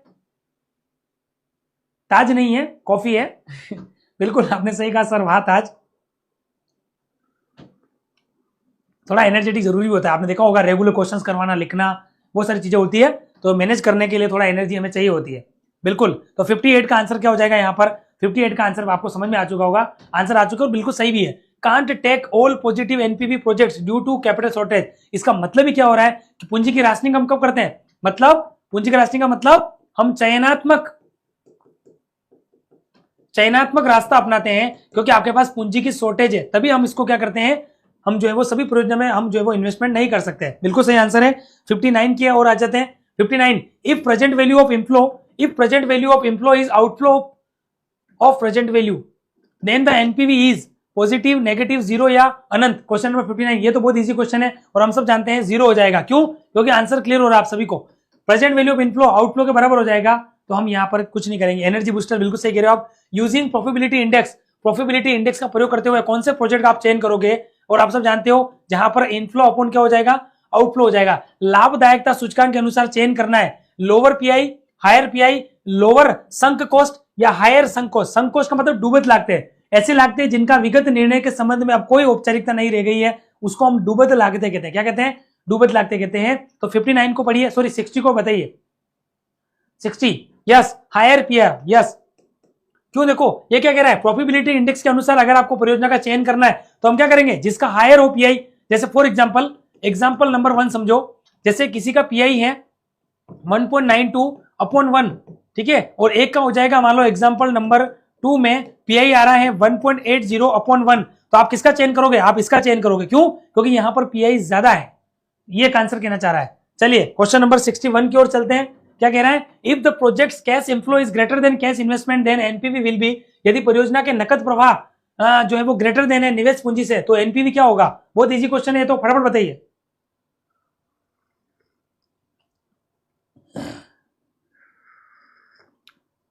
नहीं, ऐसे आपको देविली जी लाइफ ऐसे आपको कमेंट नहीं करने है ना, इस तरीके से पॉजिटिव बात करनी है हमें। एनर्जी बूस्टर फिर भी ठीक है, ठीक है। आपने क्या बोला? आप देख लीजिए देविली जी लाइव। अब मेरा ध्यान गया उधर, ठीक है। चलो क्वेश्चन नंबर 61 की ओर बताओ, तो पॉजिटिव होगा क्योंकि हमें यहाँ पर धनात्मक आंसर मिल रहा है। बिल्कुल, A is the right answer. Which method is more reliable, कौन सा मेथड ज्यादा विश्वसनीय होगा, अधिक विश्वसनीय होगा? पेबैक गिव्स टाइम टेबल, समय रेखा को देता है। Payback shows break even, payback break even को दिखाता है क्या? NPV includes time value and all flows, NPV सभी प्रवाह और समय मूल्य को ध्यान रखता है, या NPV no need for cost of capital. चलिए क्वेश्चन नंबर 62, हमें क्या कह रहा है क्वेश्चन, पढ़िए। इस क्वेश्चन का आंसर दीजिए, तब तक मैं कॉपी को फिनिश कर दूं, क्योंकि कॉपी के साथ पढ़ाना थोड़ा मुश्किल होता है।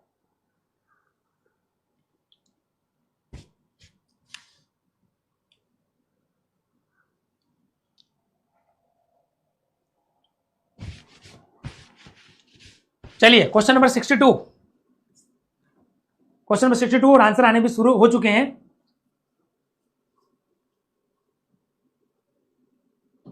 चलो आंसर की ओर ध्यान दीजिए। देखो, which method is more reliable? Paybacks give time table, payback समय रेखा बताता है, फिर भी ठीक है, पर ज्यादा विश्वसनीय नहीं है। पेबैक सोर्स ब्रेक भी बिल्कुल सही बात है, क्योंकि पेबैक हमें ब्रेक इवन पॉइंट को भी बताता है, और ब्रेक इवन पॉइंट बराबर क्या होता है? जहां पर हमारा रेवेन्यू बराबर क्या हो जाए? हमारा कॉस्ट के बराबर हो जाए। हम सब जानते हैं नो प्रॉफिट नो लॉस। यूं देखा जाए तो बताता तो है, ये बात नहीं है कि नहीं बताता है, लेकिन ये अधिक विश्वसनीय नहीं है, ज्यादा विश्वसनीय हो जाएगा NPV, net present value includes time value and all flows. Yes, C answer सही है। Two drawbacks of payback period are, payback period की दो कमियां कौन सी है? Ignores time value and post payback, ये बात सही है, समय मूल्य और बाद के प्रवाह की उपेक्षा करता है। Includes time value and ignores future value, includes both, या फिर ignores time but includes future flows. Question number 63, तो आपको ध्यान रखना है, ये सबसे बड़ी कमी हो जाएगी। ये देखो, एक तो टाइम वैल्यू का इग्नोर करता है क्योंकि ये नॉन डिस्काउंटिंग है, क्योंकि ये किसमें आता है, ये हमारा ट्रेडिशनल मेथड है, ट्रेडिशनल और नॉन डिस्काउंटिंग है। और नॉन डिस्काउंटिंग के अंदर हम सब जानते हैं कि हम किसको इग्नोर करते हैं, हम इग्नोर करते हैं हमारे टाइम वैल्यू ऑफ मनी को, हम इग्नोर करते हैं टाइम वैल्यू ऑफ मनी को, हम इग्नोर करते हैं हमारे रिस्क फैक्टर को। और भी आपने चीजें देखी होगी, इसलिए आपने बेल आउट मेथड भी पढ़ा होगा। कहीं ना कहीं हम साल्वेज वैल्यू को भी इग्नोर करते हैं, इसमें हम साल्वेज वैल्यू को भी इग्नोर करते हैं। तो ये टाइम वैल्यू को और पोस्ट पेबैक को इग्नोर करता है, क्योंकि इसका मेन मोटो क्या होता है पेबैक का, कि हमने जो इन्वेस्टमेंट किया वो कितने समय में हमें मिल रहा है, बस इससे ज्यादा हम नहीं देखते हैं, भले वो कितना भी लेट मिले, अगर वो मिल रहा है तो हम खुश हो जाते हैं। इसलिए यहां पर हम कह सकते हैं कि यहां पर 64, which is not considered relevant in project cash flow, निम्नलिखित में से कौन परियोजना नकद प्रवाह में प्रासंगिक नहीं मानी जाएगी। अपॉर्चुनिटी कॉस्ट, अवसर लागत, ठीक है, कॉनिबिलाइजेशन इफेक्ट, या फिर नेट वर्किंग कैपिटल, या संक कॉस्ट। क्वेश्चन नंबर 64, तो आपको ध्यान रखना है संक कॉस्ट का यहां पर नहीं होगा। और संक कॉस्ट कौन सी है, ऐसी लागत है जिनकी विगत निर्णय के संबंध में कोई अब जो है वो यहां पर, बिल्कुल थैंक यू सो मच, वो आपको मैसेज कह रहा था, कोई दिक्कत नहीं है, पर हम चाहते हैं कि ऐसे जो है वो कमेंट हमें नहीं देखने को मिले, ठीक है। कम्युनिटी गाइडलाइन के हिसाब से भी देखो, एक अच्छे कमेंट्स हमें लगना चाहिए जैसा, इसलिए मैंने आपको कहा। अदरवाइज मैं आपको इस ग्रीटिंग्स के लिए थैंक यू देता हूं कि सर आपने कहा कि दिल से सैल्यूट है सर आपको, क्योंकि आप बहुत से एफर्ट लगाकर पढ़ाते हो सर, मजा आता है और पढ़ने में सर आपकी क्लासेस। बिल्कुल थैंक यू सो मच देविलीज जी, लाइव जी, ठीक है। 64 का आंसर क्लियर है क्या सभी को, yes. Next question 65, which is not used in capital budgeting, capital budgeting में किसका उपयोग नहीं होता है, धन का समय मूल्य यानी कि टाइम वैल्यू ऑफ मनी। आपने देखा होगा कैपिटल बस्टिंग में इंग्लिश टर्म ज्यादा अच्छी है, इसलिए आपने देखा होगा मैंने मैक्सिमम टाइम इंग्लिश के क्वेश्चंस, इंग्लिश के ही टर्मिनोलॉजी को पढ़ा है, क्योंकि हिंदी टर्मिनोलॉजी बहुत कठिन हो जाती है। अब देखो टाइम वैल्यू ऑफ मनी जिसको हम बोलते हैं मुद्रा का समय मूल्य, और यहाँ कह रहा है धन का समय मूल्य। सेंसिटिविटी एनालिसिस, संवेदनशीलता विश्लेषण, नो असेट मेथड, निवल परिसंपत्ति विधि, या कैश इनफ्लो, तो आप सब पढ़ चुके होंगे। यहां पर नेट असेट मेथड जो नहीं होता है, बाकी देखो ये होता है, ये होता है, ये होता है। नेट एसेट का यहाँ पर कोई लेना देना नहीं है, क्योंकि वर्किंग कैपिटल के ऊपर हम फोकस करते हैं यहाँ पर। 66 आपके सामने, 65 क्लियर हो गया। 66, निम्न में से कौन पूंजी बजट का प्रस्ताव नहीं है, related to fix assets, give long term benefits, brings only short term benefits, या रिक्वायर्ड लार्ज इन्वेस्टमेंट। तो यहाँ पर आंसर क्या हो जाएगा, brings only short term benefits, यही है, पूंजी बजट का प्रस्ताव नहीं होता है। नेक्स्ट क्वेश्चन, कैपिटल बस्टिंग, क्योंकि पूंजी बजट में हम क्या करते हैं, लॉन्ग टर्म पे फोकस करते हैं, क्योंकि इसमें हम क्या करते हैं, हम फोकस करते हैं लॉन्ग टर्म पे।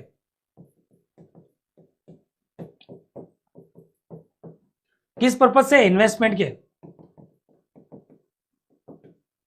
Question number 67, capital budgeting related to, पूंजी बजट संबंधित होता है short term, long term, inventory या मार्केटिंग। तो आप सब जानते हो लॉन्ग टर्म इन्वेस्टमेंट डिसीजन होता है, क्या होता है, लॉन्ग टर्म हमारा जो है वो यहाँ पर इन्वेस्टमेंट का डिसीजन होता है। B is the right answer, 67 का आंसर क्या हो जाएगा, B option. 68, according to RM Lynch, RM Lynch के अनुसार कैपिटल बस्टिंग क्या होता है, आरएम लिंच के अनुसार पूंजी बजट है प्रोसेस ऑफ एनुअल बजटिंग, वार्षिक बजट प्रक्रिया, प्रोसेस ऑफ असेट सेल, परिसंपत्ति विक्रय की प्रक्रिया, related to allocation of long term fund, दीर्घकालीन कोष के आवंटन से संबंधित, या investment in short term securities. Question number 68 आपके सामने आंसर आ जाएगा related to allocation of long term, ये इनके अनुसार है, आपको ध्यान रखना आरएम लिंच के अनुसार, ठीक है। चलिए, और आज का सेकंड लास्ट क्वेश्चन, जंग की ओर चल रहे हैं अंतिम रूप में, विच of the following is not a traditional technique of capital budgeting, capital budgeting की ट्रेडिशनल टेक्निक कौन सी नहीं है, तो पेबैक पीरियड होती है, ठीक है। अब बता एवरेज रेट ऑफ रिटर्न, ये भी होती है, आंसर हो जाएगा शुद्ध वर्तमान मूल्य विधि, yes, C is the right answer. दो प्रकार के मेथड होते हैं, आप सबने पढ़ा होगा। ट्रेडिशनल में और क्या क्या आता है, तो देखो ट्रेडिशनल में आता है पेबैक पीरियड, ट्रेडिशनल में आता है पेबैक रेसिप्रोकल, ट्रेडिशनल में आता है पोस्ट पेबैक प्रॉफिटेबिलिटी, और अकाउंटिंग रेट ऑफ रिटर्न। जबकि हमारा मॉडर्न में कौन कौन सी आती है, ये भी समझ लो। मॉडर्न में आता है हमारा net present value, profitability index, internal rate of return,